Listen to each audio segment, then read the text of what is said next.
നമ്മള് കഴിഞ്ഞ ആഴ്ച ഓക്സ്ഫോർഡ് ഗ്രൂപ്പിനെ കുറിച്ചാണ് പറഞ്ഞുകൊണ്ടിരുന്നത്. എന്താണ് ഓക്സ്ഫോർഡ് ഗ്രൂപ്പ് എന്ന് നമുക്കറിയാം. ആൽക്കോഴ്സ് അനോണിമസിലെ നമ്മുടെ സഹസ്ഥാപകരും 1935 മുതൽ 1939 4 വർഷക്കാലം അതിന് നമ്മൾ ഫ്ലൈയിങ് ബ്ലൈൻഡ് പീരീഡ് എന്നാണ് പറയുന്നത്. അന്ധകാരത്തിൽ നമ്മുടെ ഫെലോഷിപ്പ് സഞ്ചരിച്ചുകൊണ്ടിരിക്കുന്ന ആ കാലഘട്ടത്തിൽ ഓക്സ്ഫോർഡ് ഗ്രൂപ്പിൽ പോവുകയും അല്ലെങ്കിൽ ഓക്സ്ഫോർഡ് ഗ്രൂപ്പിന്റെ ഭാഗമായിരുന്ന ആളുകളൊക്കെയാണ് നമ്മുടെ പഴമക്കാര്. അപ്പൊ എന്താണ് ഓക്സ്ഫോർഡ് ഗ്രൂപ്പ് എന്നതിനെ കുറിച്ചൊക്കെയാണ് കഴിഞ്ഞ ആഴ്ച പറഞ്ഞത്. അപ്പൊ അതിനകത്ത് അവരുടെ പോസിറ്റീവ് ആയിട്ടുള്ള കാര്യങ്ങൾ നമ്മൾ എടുത്ത കാര്യങ്ങളും പ്രിൻസിപ്പിൾസും സ്റ്റെപ്സിലേക്ക് എന്തൊക്കെ എടുത്തു എന്നൊക്കെ നമ്മൾ പറഞ്ഞതിന് ശേഷം ഇന്ന് ഞാൻ അവരുടെ നെഗറ്റീവ് കോൺട്രിബ്യൂഷൻസ് അല്ലെങ്കിൽ ഓക്സ്ഫോർഡ് ഗ്രൂപ്പിന്റെ എന്താണ് നമ്മൾ എടുക്കാതിരുന്ന കാര്യങ്ങളാണ് നമ്മൾ ഇന്ന് ശ്രദ്ധിക്കാൻ പോകുന്നത്. അതിനുശേഷം അവരുടെ 4 അബ്സല്യൂട്ട്സിനെ കുറിച്ചും സംസാരിക്കാമെന്ന് വിചാരിക്കും. അപ്പോൾ നെഗറ്റീവ് കോൺട്രിബ്യൂഷൻ, ഓവർ അംബീഷൻ. അപ്പം അതായത് Oxford group wanted to change the world. ലോകം മുഴുവൻ മാറ്റിമറിക്കണമെന്നൊരു ആശയമായിരുന്നു ഓക്സ്ഫോർഡ് ഗ്രൂപ്പ് എടുത്തിരുന്നത്. അതുകൊണ്ടാണ് അവര് ഓരോ വ്യക്തികളെയും ചേഞ്ച് ചെയ്യാനായിട്ട്, അല്ലെങ്കിൽ അതായിരുന്നു അവരുടെ ലക്ഷ്യം.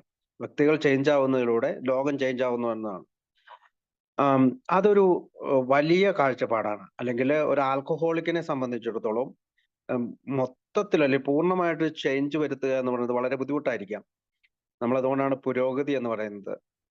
ആം, സത്യത്തില് ഒരു ആൽക്കഹോളിക് അവന് കൂടി നിർത്തിയാൽ മതി, അല്ലെങ്കിൽ അവന്റെ ജീവിതം ഒന്ന് ഓർഡറിലാക്കുക എന്നുള്ള ലക്ഷ്യത്തിലാണ് എത്തുക. അപ്പം ഈ ഒരു പ്രൈമറി പർപ്പസ്, അതായത് ലോകം മുഴുവൻ മാറ്റിമറിക്കുക എന്ന പ്രൈമറി പർപ്പസ് ഒരു പക്ഷെ അവന് എൻ്റെ ഇടയ്ക്ക് ഒരു കോള് വരുന്നു. പ്രൈമറി പർപ്പസ് അവനൊരു പക്ഷെ ഒരു നെഗറ്റീവ് ആയിട്ടുള്ള, അല്ലെങ്കിൽ അങ്ങനെ ശ്രദ്ധിക്കുന്ന ഒരു നെഗറ്റീവ് ലക്ഷ്യമായിട്ട് മാറാൻ സാധ്യതയുണ്ട്. അതുകൊണ്ട് തന്നെയാണ് to stay sober and help another alcoholic achieve sobriety എന്ന ഒരാശയം നമ്മൾ എടുത്തത്. ലോകത്തെ മാറ്റുക എന്നുള്ളതല്ല, മറ്റൊരു ആൽക്കഹോളിക്കിനെ സഹായിച്ചുകൊണ്ട് സ്വന്തം സ്വഭാവാവസ്ഥയെ നയിക്കുക എന്നുള്ളൊരു സ്വഭാവാവസ്ഥ നേടിയെടുക്കുക എന്നുള്ള ഒരു ആശയമാണ് നമ്മൾ സ്വീകരിക്കാൻ തയ്യാറായത്. രണ്ടാമത്തെ കാര്യം, അതായത് ദ OG അല്ലെങ്കിൽ Oxford group focused on winning over key man, the socially prominent, the powerful industry, political and community leaders believing they were in the best position to win others over. Oxford group പലപ്പോഴും ശ്രദ്ധിച്ചിരുന്നത് സാമൂഹികപരമായിട്ട് ശക്തിയുള്ളവര്, വ്യവസായികമായിട്ട്, രാഷ്ട്രീയപരമായിട്ട്, അല്ലെങ്കിൽ നമ്മുടെ സമൂഹത്തിലെ ലീഡർമാര്, ഇവരെ എല്ലാം Oxford ഗ്രൂപ്പിലേക്ക് എത്തിക്കുക എന്നുള്ളതായിരുന്നു അവരുടെ ലക്ഷ്യം. അതാണ് നമ്മൾ എടുക്കാതിരുന്ന ഒരു കാര്യം. കാരണം അതിനു മുമ്പുണ്ടായിരുന്ന ഇമ്മാനുവൽ മൂവ്മെന്റും വാഷിംഗ്ടോണിയൻസും ഓക്സ്ഫോർഡ് ഗ്രൂപ്പ് ഉൾപ്പെടെയുള്ളവരെല്ലാം പരാജയപ്പെട്ടു പോകാനുള്ള ഒരു പ്രധാന കാരണമായി നമുക്കത് മനസ്സിലാവുകയും ആൽക്കഹോളിക്സ് അനോണിമസ് അത്തരം പവർഫുൾ പോയിന്റുകൾ, അല്ലെങ്കിൽ പവർഫുൾ ആയിട്ടുള്ള ആളുകളെ കൊണ്ടുവരിക, ലീഡർമാരെ കൊണ്ടുവരിക, അങ്ങനത്തെ ആശയങ്ങളിൽ നിന്ന് വിട്ടുനിന്നു. മൂന്നാമത്തെ കാര്യം, the stress on key man meant drunks didn't fit in the Oxford group blue print. They were seen as hopeless, not worth the trouble work with. അതായത് പൊതുവായിട്ടുള്ള അംഗങ്ങൾ, അല്ലെങ്കിൽ ഓക്സ്ഫോർഡ് ഗ്രൂപ്പിന്റെ പൊതു അംഗങ്ങൾ സമൂഹത്തിലെ കൗൺസിലർമാരും മേയർമാരും ഗവർണർമാരും ഒക്കെ ആയിരിക്കണം എന്നുള്ളതായിരുന്നു അവരുടെ ആശയം. സാധാരണ ഹോപ്പ്ലെസ് സ്റ്റേജിലുള്ള, അല്ലെങ്കിൽ പ്രതീക്ഷയറ്റ, അല്ലെങ്കിൽ മറ്റുള്ളവരുമായിട്ട് പ്രവർത്തിക്കാനായിട്ട് ഒരു വർത്തില്ലാത്ത, എന്ന് വെച്ചാൽ ഒരു മൂല്യമില്ലാത്ത ആളുകളായിരുന്നു ആൽക്കഹോളിക് എന്നുള്ളതാണ്. അവർക്ക് റിയലി മാക്സിമം ആയിട്ട്, അതായത് എത്രമാത്രം അവർക്ക് ചെയ്യാൻ പറ്റുമോ അത്രയും മാത്രം അവർക്ക് വർക്ക് ചെയ്യാൻ പറ്റാത്ത ഒരു ആൾക്കാരായിട്ടാണ് ആൽക്കഹോളിക്കിനെ ഓക്സ്ഫോർഡ് ഗ്രൂപ്പുകാർ കണ്ടിരുന്നത്. A time which differentiated among members according to their commitment to the group, fostering comparative pride and divisiveness. എന്ന് വെച്ചാലും ഓക്സ്ഫോർഡ് ഗ്രൂപ്പിൽ പ്രവർത്തിക്കാനായിട്ട് ഒരു കംപ്ലീറ്റ് ആയിട്ട് ഇവർക്ക് കൊടുക്കാൻ കഴിയില്ല, ഒരു സേവനം ചെയ്യാനായിട്ട് ഇവർക്ക് കഴിയില്ല എന്നൊരു ആശയം അവർക്കുണ്ടായിരുന്നു. പക്ഷേ എയെ സംബന്ധിച്ചിടത്തോളം ആശയം സ്വീകരിക്കാൻ തയ്യാറായില്ല. നാലാമത്തെ കാര്യം, the emphasis on key man led the Oxford group to stress publicity and play up people's identity. അതായത് നമ്മള് ആൽക്കഹോളിക് ആയിട്ടുള്ള ആളുകൾ ഓക്സ്ഫോർഡ് ഗ്രൂപ്പിൽ വരികയാണെങ്കിൽ നമ്മളുടെ ഐഡന്റിറ്റി പുറത്ത് അറിയപ്പെടുമ്പോൾ ഈഗോയും പ്രൈഡും ഒക്കെ അസോസിയേഷൻ ചെയ്തുകൊണ്ട് നമുക്ക് ഒരു പക്ഷേ ആൽക്കഹോളിക്സ് ആയിട്ടുള്ള ആളുകൾക്ക് അനോണിമിറ്റി നഷ്ടപ്പെടുകയും നമ്മൾ വീണ്ടും കുടിയിലേക്ക് പോകാൻ സാധ്യതയുണ്ട് എന്നുള്ളത് കൊണ്ടാണ് ഒരു കീമാൻ പൊസിഷനിലേക്ക് നമ്മൾ വരുത്തേണ്ട ആൽക്കഹോളിക്സിനെ സംബന്ധിച്ചിടത്തോളം മറ്റൊരു ആൽക്കഹോളിക്കുമായിട്ട് പ്രവർത്തിച്ചാൽ മതി, അങ്ങനെ ഒരു കണ്ടീഷനിൽ പ്രവർത്തിക്കുകയായിരിക്കും അവന് നല്ലത് എന്ന് വിചാരിച്ചുകൊണ്ടാണ് നമ്മൾ ഈ പൊതു സമൂഹത്തിലെ എല്ലാവരെയും എയിൽ ഉൾപ്പെടുത്താതിരുന്നത്. നമ്മൾ ആൽക്കഹോളിക്കുകളെ മാത്രം ഉൾപ്പെടുത്താനുള്ള ഒരു കാരണവും ഇത് തന്നെയാണ്. ഞാൻ ഐഡന്റിറ്റി വെളിപ്പെടുത്തി പുറമെ ഞാൻ ഒരു ഏകാരനാണെന്ന് കാണിക്കുമ്പോൾ എനിക്ക് എൻ്റെ ഈഗോ വർദ്ധിക്കാൻ സാധ്യതയുണ്ട്, അഭിമാനബോധം ഉണ്ടാകാൻ സാധ്യതയുണ്ട്, ഞാൻ വലിയൊരാളാണെന്ന് തോന്നാനുള്ള സാധ്യതയുണ്ട്. അതുകൊണ്ടാണ് നമ്മൾ റിമെയിൻ അനോണിമസ് ആയിട്ട് നിൽക്കുന്നത്. നമ്മൾ മറ്റുള്ളവരാൽ അറിയപ്പെടാത്തവരായിട്ട് നിൽക്കണമെന്ന് പറയുന്നത് അതുകൊണ്ടാണ്. അഞ്ചാമത്തെ കാര്യം, with time the group abandoned its small house party type of meetings and went for big splash making and publicity attracting events involving thousands. അതായത് ചെറിയ ചെറിയ ഹൗസ് പാർട്ടികളായിരുന്നു ആദ്യം ഹോട്ട്സ്പോട്ട് ഗ്രൂപ്പുകൾ. പക്ഷേ ആ മീറ്റിങ്ങുകളെല്ലാം പലപ്പോഴും വലുതാവുകയും പൊതുവായിട്ടുള്ള പൊതുസമൂഹത്തില് വളരെയധികം അട്രാക്ഷൻ ആവുകയും വലിയ വലിയ ഈവന്റുകൾ ആയിരങ്ങൾ പങ്കെടുക്കുന്ന ഈവന്റുകൾ സംഘടിപ്പിക്കുകയൊക്കെ ചെയ്തു. പക്ഷേ എയെ സംബന്ധിച്ചിടത്തോളം, ആൽക്കഹോളിസത്തെ സംബന്ധിച്ചിടത്തോളം പൊതുസമൂഹത്തിൽ നിന്ന് എല്ലാവരെയും സ്വീകരിക്കുന്ന ഒരു മനോഭാവമല്ല. നമ്മൾക്ക് ആൽക്കഹോളിക്കുകൾ മാത്രമായിട്ടുള്ള ചെറിയ ചെറിയ ഇവന്റുകളാണ് നമ്മൾ സംഘടിപ്പിക്കാറുള്ളത്. അടുത്തതായിട്ട് the Oxford group enjoyed in aggressive evangelism trying to make alcoholics too good too soon. അതായത് അവര് പൊതുവായി ശ്രദ്ധിച്ചിരുന്നത് നമ്മുടെ ആൽക്കഹോളിക്കായിട്ട് കടന്നു വരുന്ന മദ്യാസക്തൻ അവൻ പെട്ടെന്ന് തന്നെ നന്നാവണം, പെട്ടെന്ന് തന്നെ, ടു ഗുഡ് ടു സൂൺ എന്നാണ് അതിന്റെ ഒരു പ്രൈസ്. അതായത് വളരെ പെട്ടെന്ന് വളരെ നന്നാവുക എന്നുള്ളതാണ്. അത് ആ ആശയം നമ്മൾ സ്വീകരിച്ചില്ല. കാരണം നമ്മൾക്കിടെ ഒരു സ്ലോ പ്രോസസ്സിംഗ് ആണ് എന്ന് BW പല സ്ഥലങ്ങളിലും ബിഗ് ബുക്കിൽ പറഞ്ഞിട്ടുണ്ട്. രണ്ടാമത്തെ കാര്യം, the idea of achieving absolute honestly, absolute purity, absolute unselfishness and absolute love demanded too much of the alcoholic. അതായത് നമുക്കറിയാം ഓക്സ്ഫോർഡ് ഗ്രൂപ്പിന്റെ പൊതുവായിട്ടുള്ള തത്വങ്ങളാണത്. പൂർണ്ണമായ സത്യസന്ധത, പൂർണ്ണമായ പരിശുദ്ധി, പൂർണ്ണമായ സ്വാർത്ഥതയില്ലായ്മ, പൂർണ്ണമായ സ്നേഹം. ഇത് ഒരു ആൽക്കഹോളിക്കിനെ സംബന്ധിച്ചിടത്തോളം ടു മച്ചാണ്, കൂടുതലാണ്. അപ്പൊ അയാൾക്ക് അത് ചെയ്യാൻ കഴിയുന്നതിനപ്പുറമാണ്. It was like trying to get good by Thursday. ഇത് പറയുന്നത് അടുത്ത വ്യാഴാഴ്ചക്കുള്ളിൽ നന്നാവണം. അപ്പൊ ഇതിന് നമ്മൾ ബിഗ് ബുക്കിൽ പല വാക്കുകളും അതിനകത്ത് നമ്മൾ പറയുന്നത് ഇതൊരു ഓവർനൈറ്റ് പ്രോസസ് അല്ല, ഒറ്റ രാത്രി കൊണ്ട് സംഭവിക്കുന്ന കാര്യങ്ങളല്ല എന്നൊക്കെ പറഞ്ഞുകൊണ്ടാണ്. നമുക്കറിയാം നമ്മൾ ആൽക്കഹോളിക്കുകൾ ഒരു കോംപ്ലിക്കേറ്റഡ് പീപ്പിൾ ആണ്, അതായത് സങ്കീർണരായ മനുഷ്യരാണ്. അപ്പൊ അവർക്കുള്ള പാകത്തിനുള്ള പ്രോഗ്രാമാണ് എ മെനഞ്ഞെടുത്തത്. Causing temporary inflation leading to collapse. അതായത് വളരെ പെട്ടെന്നുള്ള ഈ തരം ട്രൈയിങ് അല്ലെങ്കിൽ പരിശ്രമങ്ങള് മറഞ്ഞു വീഴാനായിട്ട്, കൊളാപ്സ്, നശിച്ചു പോകാനായിട്ട്, അല്ലെങ്കിൽ അപകടം പറ്റി കൊളാപ്സ് ചെയ്യാനായിട്ടുള്ള സാധ്യത കൂടുതലാണ്. അതുകൊണ്ടാണ് പെട്ടെന്ന് ടു സൂൺ ടു ഗുഡ് എന്നുള്ള ആശയം നമ്മൾ സ്വീകരിച്ചില്ല. അടുത്തത്, any guidance a member had received from God had to be checked and approved by the group even with regards to personal matters. അതായത് ഓക്സ്ഫോർഡ് ഗ്രൂപ്പുകാർക്ക് മെഡിറ്റേഷനും ഗൈഡൻസും പ്രയറും ഒക്കെ ഉണ്ടായിരുന്നു. അപ്പം എന്തെങ്കിലും ഒരു ഗ്രൂപ്പിൽ ഇരിക്കുമ്പോൾ ഒരാൾക്ക് അവർ പറയാണ് എനിക്ക് ദൈവത്തിൽ നിന്ന് ഇങ്ങനെ ഒരു ആശയം കിട്ടി എന്ന് പറഞ്ഞാൽ ആ ഗ്രൂപ്പുകാർ അത് ചെക്ക് ചെയ്യും. എന്നിട്ട് അത് സ്വകാര്യ മാറ്റേഴ്സ് ആണെങ്കിലും പ്രശ്നമാണെങ്കിലും അവരവിടെ ഗ്രൂപ്പിൽ ചർച്ച ചെയ്തിട്ടാണ് അപ്രൂവ് ചെയ്ത്, ഗ്രൂപ്പിന്റെ ഒരു അപ്രൂവ് ആണ്. നമുക്ക് അങ്ങനെയല്ല. നമ്മളെ സംബന്ധിച്ചിടത്തോളം ഓരോ വ്യക്തികൾക്കും അവരവരുടേതായ ഗൈഡൻസ് ആണ്. പൊതുവായിട്ടുള്ള ചില നിർദ്ദേശങ്ങൾ നമ്മൾ കൊടുക്കുന്നുണ്ടെങ്കിലും ഒരാളുടെ പ്രോഗ്രാം പോലെയല്ല മറ്റൊരാളുടെ പ്രോഗ്രാം. നമ്മൾ പറയാറുണ്ട്, നമുക്ക് എല്ലാവർക്കും ഓരോരുത്തർക്കും അവരവരുടെ പ്രോഗ്രാം അവരവരുടെ ബുദ്ധിക്കും ബോധത്തിനും കഴിവിനും ഇതിനനുസരിച്ചാണ് ചെയ്യുന്നതെന്നുള്ള, അല്ലാണ്ട് ഗ്രൂപ്പിന്റെ അപ്രൂവല് നമ്മൾ മേടിക്കാറില്ല. അടുത്തത്, members were also required to follow any guidance the group claimed to have received from God. അതായത് ദൈവത്തിൽ നിന്ന് അല്ലെങ്കിൽ ഉന്നത ശക്തിയിൽ നിന്ന് അവർക്ക് കിട്ടുന്ന ഗൈഡൻസ്, നിർദ്ദേശങ്ങള് അതിലെ മെമ്പേഴ്സ് എല്ലാവരും അനുസരിക്കണം എന്നുള്ള ഒരു ആവശ്യവും കൂടി അവർക്കുണ്ടായിരുന്നു.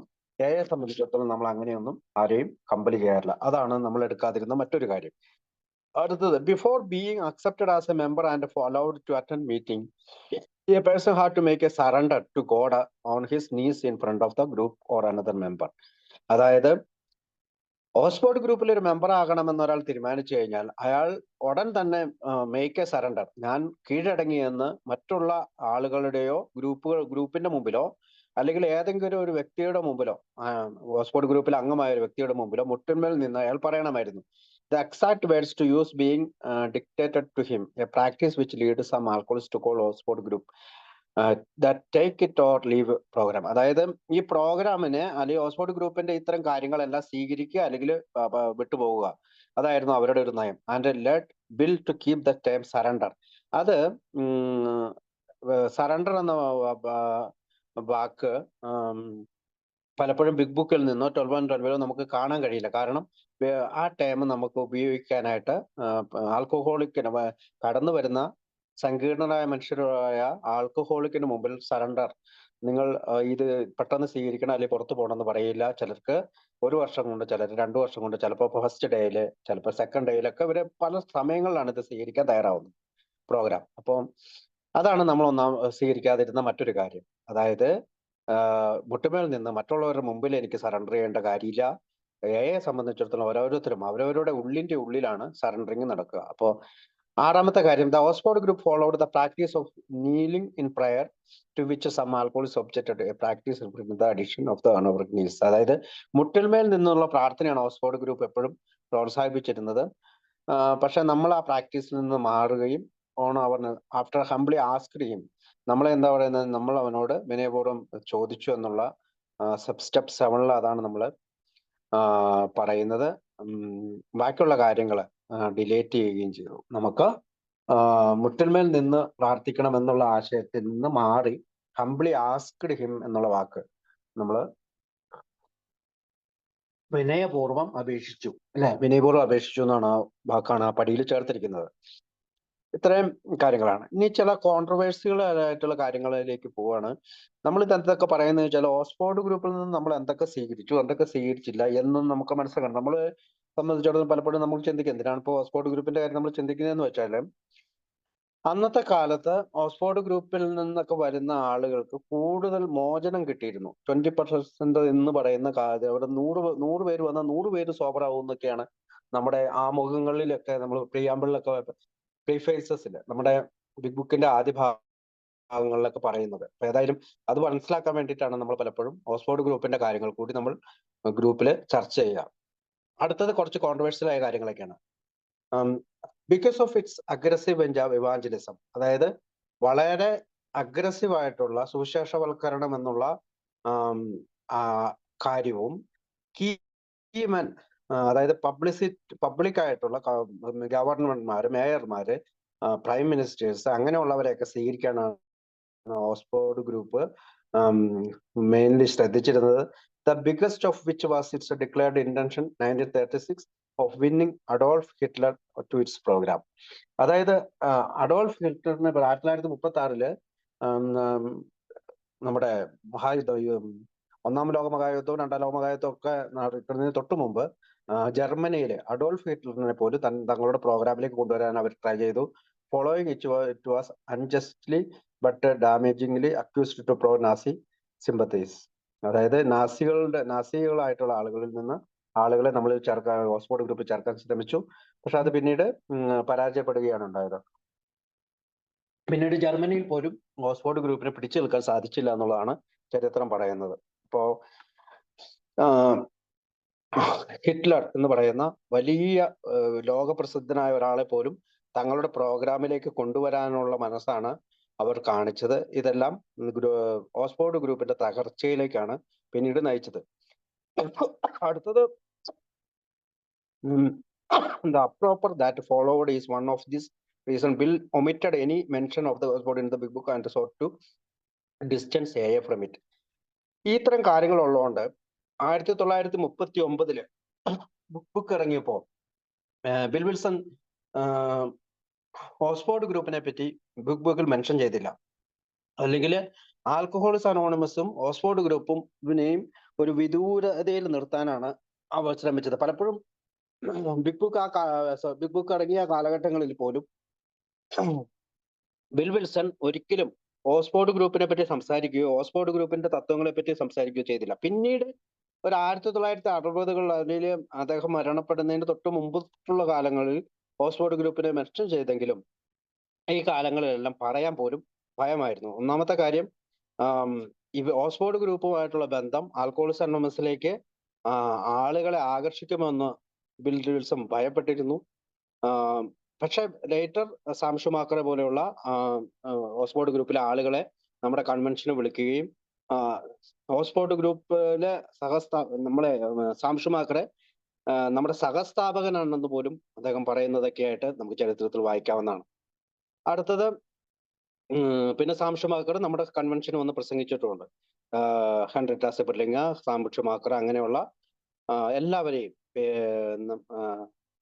സിസ്റ്റർ ഇഗ്നേഷ്യ എന്നിവരെയൊക്കെ കൺവെൻഷനിലേക്ക് ക്ഷണിച്ചിട്ടുണ്ട്. മൂന്നാമത്തെ കാര്യം, another reason was the pope forbidding Catholics to associate with the Oxford group. മറ്റൊരു കാര്യം നാം കഴിഞ്ഞ പ്രാവശ്യമൊക്കെ ചർച്ച ചെയ്താണ്, നമ്മുടെ ഫാദർ റാൽഫിനെ പറ്റി, ജോൺ ഡോയെ പറ്റി ചർച്ച ചെയ്തപ്പോ കാത്തലിക് ബിഷപ്പുമാരെ, പോപ്പ് ഉൾപ്പെടെയുള്ളവര് ഓക്സ്ഫോർഡ് ഗ്രൂപ്പുമായി സഹകരിക്കരുത് എന്നുള്ള ഒരു കാര്യം പറഞ്ഞിരുന്നു. Which affected in particular the bargaining group of Cleveland Catholics attending Oxford Group in Akron. അപ്പൊ ഇത് ശരിക്കും പറഞ്ഞ ക്ലെവ്ലാൻഡിലെയും അക്രോൺ ഗ്രൂപ്പിലെയും ഓക്സ്ഫോർഡ് ഗ്രൂപ്പിൽ പോകുന്ന ആളുകളെ ശരിക്കും ബാധിച്ചിരുന്നു. Who were told by their priest that this was a violation of church law. അതായത് ചർച്ചിന്റെ നിയമപ്രകാരം നിങ്ങൾ ചെയ്യുന്നത് തെറ്റാണെന്ന് പുരോഹിതന്മാർ അവിടെ പറഞ്ഞിരുന്നു എന്ന് പിന്നീട് അവിടെ ആ ഗ്രൂപ്പിൽ പങ്കെടുത്തിരുന്ന കത്തോലിക്കാരായിട്ടുള്ള ആളുകൾ പറയുകയൊക്കെ ചെയ്തു. ഇതും ഒരു കാരണമാകാം ഓക്സ്ഫോർഡ് ഗ്രൂപ്പിലെ കാര്യങ്ങൾ നമ്മൾ ബിഗ് ബുക്കിലും 12 and 12-ലും ചർച്ച ചെയ്യാതിരിക്കുന്നത്. നാലാമത്തെ കാര്യം, there were other source of controversy such as the Oxford group tendency to try to referee dispute among various businesses in Akron, especially the tire companies. നമുക്കറിയാം, ഓക്സ്ഫോർഡ് ഗ്രൂപ്പ് പല ബിസിനസ്സുകാരുടെയും പ്രശ്നങ്ങൾ ഉണ്ടാവുമ്പോൾ അതിനൊരു മീഡിയേറ്റർ ആയിട്ട് പ്രവർത്തിച്ചിരുന്നു ഓക്സ്ഫോർഡ് ഗ്രൂപ്പിലെ അംഗങ്ങൾ. എസ്പെഷ്യലി ദ ടയർ കമ്പനി ആയിട്ടുള്ള, നമുക്കറിയാം, ബിൽ ഡബ്ല്യു ഡോക്ടർ ബോബിനെ കാണാനിടയുണ്ടായ സാഹചര്യം ന്യൂയോർക്കിൽ നിന്ന് അക്രോണിലേക്ക് പോവുകയും അവിടെ ഉണ്ടായ ഒരു ടയർ കമ്പനിയുടെ പ്രശ്നങ്ങൾ സോൾവ് ചെയ്യാൻ പോകുമ്പോഴാണ് അത് സോൾവ് ചെയ്യാതെ വരികയൊക്കെ ചെയ്തിട്ടാണ്. അതിനുശേഷമാണ് അദ്ദേഹം കുടിക്കണമെന്ന് അദ്ദേഹത്തിന് തോന്നുകയും ഡോക്ടർ സിൽക്വർത്തിന്റെ ആ ഓർമ്മപ്പെടുത്തൽ, മറ്റൊരു മദ്യാസക്തനുമായിട്ട് നീ വർക്ക് ചെയ്യുന്നതാണ് നല്ലത് എന്ന് പറഞ്ഞപ്പോഴാണ് ഡോക്ടർ ബോബിനെ കണ്ടുമുട്ടുകയൊക്കെ ചെയ്ത് നമ്മൾ ചരിത്രത്തിൽ പറയുന്നുണ്ട്. അപ്പൊ ഇത്തരം ഡിസ്പ്യൂട്ടുകളിൽ അംഗമാകാൻ, അല്ലെങ്കിൽ അത്തരം ഡിസ്പ്യൂട്ടുകളുടെ മീഡിയേറ്റർ ആകാൻ ശ്രമിച്ചില്ല. അതുകൂടിയാണ് നമ്മളെ കോൺട്രവേഴ്സ്യൽ ആയിട്ടുള്ള കാര്യങ്ങൾ. എന്തുകൊണ്ടാണ് ഓക്സ്ഫോർഡ് ഗ്രൂപ്പ് ഓക്സ്ഫോർഡ് ഗ്രൂപ്പിൽ നിന്ന് സ്പ്ലിറ്റ് ആയത് എന്ന് കൂടി നമുക്ക് നോക്കാം. The tension between the alcoholic and the non-alcoholic members of the group surfaced early on. അതായത് ഓക്സ്ഫോർഡ് ഗ്രൂപ്പ് നമുക്കറിയാം, ആൽക്കഹോളിക്കുകൾ മാത്രമല്ല, നോൺ ആൽക്കഹോളിക്കുകളായിട്ടുള്ള അംഗങ്ങൾ ഉണ്ട്. ഹെൻറിറ്റ സെബർലിംഗിനെ പോലെയുള്ള അംഗങ്ങൾ അവിടെ പോയിക്കൊണ്ടിരുന്നതാണ്. അവരെ അങ്ങനെയാണ് ഡോക്ടർ ബോബിനെ ബിൽ ഡബ്ല്യുവിനെ കാണിച്ചു കൊടുക്കുന്നതൊക്കെ. പക്ഷെ ഇതൊരു ഇവര് തമ്മിലൊരു വിഭിന്നത, ഒരു ടെൻഷൻ, പരസ്പരം കണ്ടുമുട്ടുമ്പോൾ ഉണ്ടാകുന്ന ടെൻഷനുകളുണ്ട്. കാരണം ഡോക്ടർ ബോബിന് 2.5 വർഷം ഓക്സ്ഫോർഡ് ഗ്രൂപ്പിൽ പോയെങ്കിലും പതിവാരം നിർത്തിയില്ല. അപ്പൊ മറ്റേ ആൽക്കഹോളിക് അല്ലാത്ത ആളുകളൊക്കെ അതിനെ പറ്റിയൊക്കെ ചർച്ച ചെയ്യരുത്. അതുകൊണ്ടാണ് ആ ടെൻഷൻ എന്നുള്ള വാക്ക് അവിടെ ഉപയോഗിച്ചത്. അടുത്തത്, once Bill started to meet separately with alcoholic, they came to be seen as a secretive sub group. അതായത് ബിൽ വിൽസൺ, നമുക്കറിയാം, സ്റ്റുവാർട്ട് കപ്റ്റീരിയയില് ഓക്സ്ഫോർഡ് ഗ്രൂപ്പിലെ അംഗങ്ങളെ സെപ്പറേറ്റ് പ്രത്യേകം കാണാൻ ശ്രമിച്ചപ്പോ അവരിതിനെ ഒരു സബ് ഗ്രൂപ്പായിട്ട് ചിത്രീകരിക്കുകയും as an assistant to Schumacher in NY depicted in the spring of 1937. 1937 ആയപ്പോ സാം ഷുമാക്കർ ഉൾപ്പെടെയുള്ളവര് എതിർത്ത് ന്യൂയോർക്കിലെ അംഗങ്ങളോട് ഇത്തരം കാര്യങ്ങൾക്ക് എതിർത്ത് പോകരുതെന്നുള്ളത് എതിർത്ത് സംസാരിച്ചു എന്നുള്ളതാണ്. While Sam was on vacation, Oxford group alcoholics at the Calvary were prohibited from attending the Tuesday night meeting at the Beach House in Brooklyn. അതായത് ഓക്സ്ഫോർഡ് ഗ്രൂപ്പിലെ അംഗങ്ങളായ, അതായത് കാൽവരി ഹൗസിൽ പോയിക്കൊണ്ടിരുന്ന ആൽക്കഹോളിക്കുകളായിട്ടുള്ളവര് നമ്മുടെ ട്യൂസ്ഡേ നൈറ്റില്, ചൊവ്വാഴ്ച രാത്രി ബിൽ വിൽസന്റെ വീട്ടിൽ നടക്കുന്ന, ബ്രുക്ലിനിൽ എന്ന് പറയുന്ന ബിൽ വിൽസന്റെ വീട്ടിൽ നടക്കുന്ന മീറ്റിംഗിൽ പങ്കെടുക്കുന്നത് സാം ഷുമാക്കർ വെക്കേഷൻ പോയ 1937 സ്പ്രിങ്ങില് അവർ ബ്ലോക്ക് ചെയ്തു, അത് പോകരുതെന്ന് പറഞ്ഞു. That lead to New York break with the group later year. അതുകൊണ്ടാണ് ന്യൂയോർക്കിലെ അംഗങ്ങൾ ഓക്സ്ഫോർഡ് ഗ്രൂപ്പിൽ നിന്ന് പിന്നീട് ആ വർഷം തന്നെ, ആ വർഷത്തിന്റെ അവസാനം മാറാൻ കാരണം. After being notified of the break, doctor Bob asked Akron Oxford Group alcoholics to meet separately from the non alcoholics. ഈ ഒരു ന്യൂയോർക്കിലെ ഗ്രൂപ്പിലെ അംഗങ്ങൾ മാറിയപ്പോൾ ഡോക്ടർ ബോബ് അക്രോണിലെ അംഗങ്ങൾ, ഓക്സ്ഫോർഡ് ഗ്രൂപ്പിലെ അംഗങ്ങളോട് പറഞ്ഞു, നിങ്ങൾ നോൺ ആൽക്കഹോളിക്സ് അല്ലാത്ത ആളുകൾ സെപ്പറേറ്റ് ആയിട്ട് നമുക്ക് മീറ്റ് ചെയ്യാം. Leading complete break in 1939. അതാണ് 1939 പൂർണ്ണമായിട്ടും ഓക്സ്ഫോർഡ് ഗ്രൂപ്പിൽ നിന്ന് വിട്ടു നിന്നുകൊണ്ട് നമ്മുടെ അംഗങ്ങൾ പരസ്പരം, ആൽക്കഹോളിക്കുകളായിട്ടുള്ള അംഗങ്ങൾ പരസ്പരം ചേർന്ന് പ്രവർത്തിക്കാൻ തുടങ്ങി. ക്ലേവ്ലാൻഡ് ഗ്രൂപ്പ് ആദ്യം ആരാണ് മാറിയത് എന്ന് വെച്ചാൽ, ക്ലാരൻസസിന്റെ നേതൃത്വത്തിലുള്ള ആൽക്കഹോളിക്സ് അനോണമസിന്റെ പേരിൽ തുടങ്ങിയ ആദ്യത്തെ ഗ്രൂപ്പ് എവിടെയാന്ന് വെച്ചാൽ ക്ലേവ്ലാൻഡ് ഗ്രൂപ്പാണ്. അതിനു മുമ്പ് ന്യൂയോർക്കിലും അക്രോണിലും ഒക്കെ ഗ്രൂപ്പ് ഉണ്ടെങ്കിലും അവരെപ്പോഴും ഓക്സ്ഫോർഡ് ഗ്രൂപ്പിലും കൂടി പോകുന്ന അംഗങ്ങളായതുകൊണ്ട് ഒരു എ എന്ന പേരിൽ തുടങ്ങിയ ക്ലേവ്ലാൻഡ് ഗ്രൂപ്പാണ് ആദ്യമായിട്ട് ഓക്സ്ഫോർഡ് ഗ്രൂപ്പിൽ നിന്ന് മാറിയത്. ക്ലേവ്ലാൻഡ് ലീഡ്, അവരാണ് ആദ്യം ലീഡ് ചെയ്തത്. Separating its from the Akron Oxford group and starting to meet its own home town under the name Alcoholics Anonymous. അപ്പൊ അവര് ക്ലേവ്ലാൻഡിലെ ഹോം ടൗണില് ആൽക്കഹോളിക്സ് അനോണിമസ് എന്ന പേരിൽ തന്നെ പരസ്പരം പങ്കെടുക്കാൻ തുടങ്ങി. After the name of the big book which had just been published. അതായത് ഏപ്രിൽ മാസം 1939 ആൽക്കഹോളിക്സ് അനോണിമസ് എന്ന പേരിൽ നമ്മുടെ ബിഗ് ബുക്ക് ഇറങ്ങിയതിന് ശേഷം അവർ അതേ പേരിട്ടുകൊണ്ട് തന്നെ ഗ്രൂപ്പായിട്ട് അവരുടെ ടൗണിൽ, ക്ലേവ്ലാൻഡ് ടൗണിൽ കൂടിച്ചേരാൻ തുടങ്ങി. An open-minded appraisal of the evidence regarding the Oxford Group influence on AA would lead one to conclude that, as Bill noted, there was a note that was good and a note that was bad. On balance, it is clear that the good far outweighed the bad. അതായത് ഒരു തുറന്ന ഹൃദയത്തോടുള്ള, തുറന്ന മനസ്സിനോടുള്ള സമീപനം പലപ്പോഴും Oxford ഗ്രൂപ്പിൽ നിന്ന് ഉണ്ടായതുകൊണ്ട് കൂടിയാണ് എ പൂർണ്ണമായിട്ടും അതിൽ നിന്ന് മാറാനായിട്ട് തയ്യാറായത്. അതിനകത്ത് കുറെ തെറ്റായ കാര്യങ്ങളും അല്ലെങ്കിൽ നല്ല കാര്യങ്ങളും നല്ലതും ചീത്തയുമായ കാര്യങ്ങളും നടന്നു. പക്ഷെ എയുടെ ലക്ഷ്യം നല്ലതായിരുന്നത് കൊണ്ട് തന്നെ നല്ല കാര്യങ്ങൾക്കാണ് കൂടുതൽ മുൻതൂക്കം കിട്ടിയത്, അതിൽ വെയിറ്റ് കിട്ടിയതെന്നുമാണ്. That is why Bill acknowledged that the break was very painful. അതായത് ഓക്സ്ഫോർഡ് ഗ്രൂപ്പിൽ നിന്ന് വിടുതല് വേദനാജനകമായിരുന്നെങ്കിലും, for despite all the group's drawbacks, AS depth to it was immense. അതായത് ഓക്സ്ഫോർഡ് ഗ്രൂപ്പിൽ നിന്നുള്ള വേർപിരിയല് വേദനാജനകമാണെങ്കിലും എയെ സംബന്ധിച്ചിടത്തോളം അവരോടുള്ള കടപ്പാട് ഒരിക്കലും പറഞ്ഞറിയിക്കാൻ പറ്റാത്തതാണ്. That is also why singling out Sam Schumacher in particular, Bill writes that he will always be found in our ANS as the one who inspired example. അതുകൊണ്ടാണ് പലപ്പോഴും ബിൽ വിൽസൺ തന്റെ എഴുത്തുകളിൽ സാം ഷുമാക്കറിനെ പ്രത്യേകിച്ച് നമ്മളുടെ വഴി കണ്ടെത്തുന്നതിലേക്കുള്ള ഒരു ചാലകമായി മാറിയത് എന്ന് പറയുന്നത് കാരണം. As the one whose inspired example, അതായത് നമ്മുടെ ഒരു ഇൻസ്പയർ ചെയ്ത ഒരു എക്സാമ്പിൾ ആയിട്ടാണ് and teaching did most to show us how to create the spiritual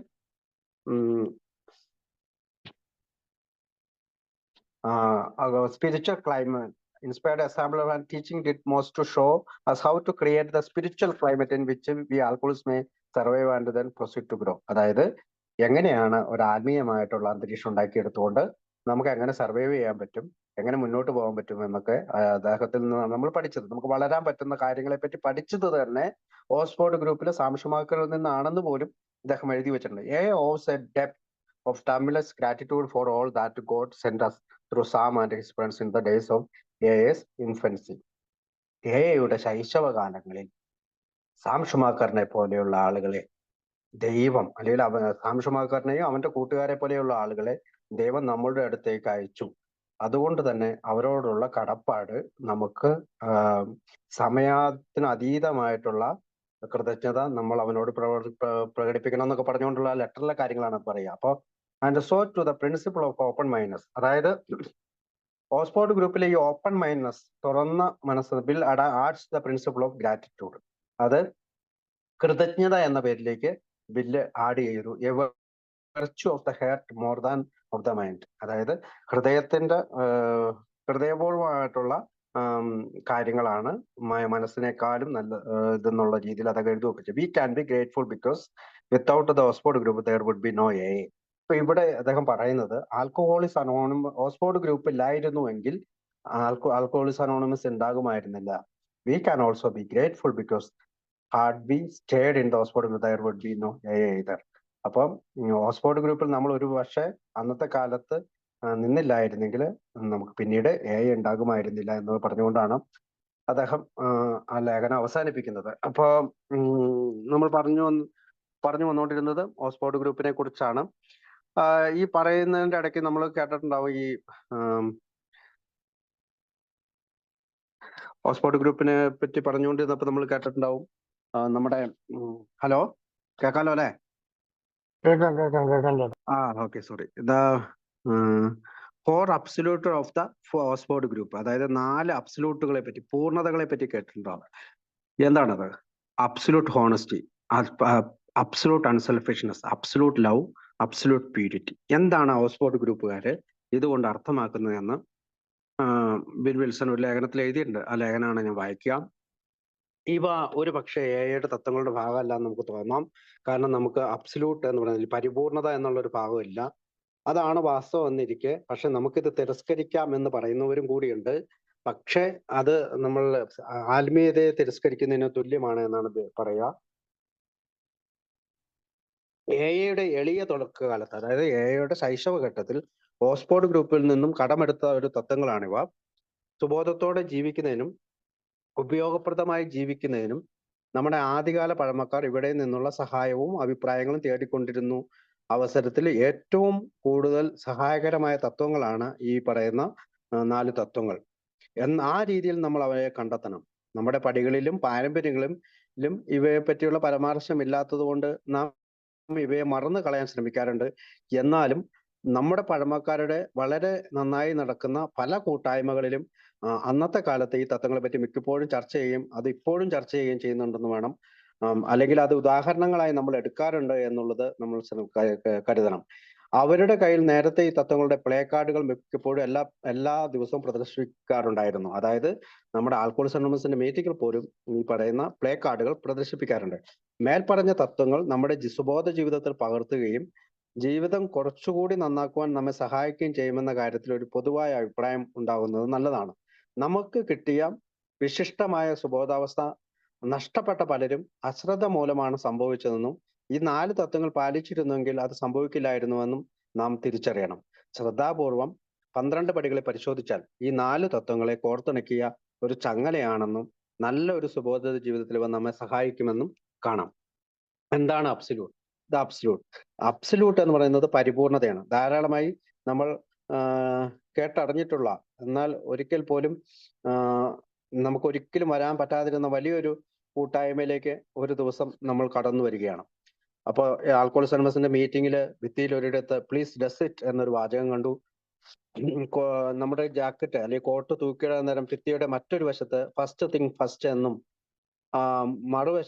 മുൻവശത്ത് മുകളിലായി debate for the grace of God എന്ന വാക്യവും കണ്ടു. സ്റ്റേജിന് മുൻപ് താഴെയായി ഹോണസ്റ്റി, അൺസെൽഫിഷ്നെസ്, പ്യൂരിറ്റി ആൻഡ് ലവ് എന്ന് എഴുതിയത് കണ്ടു.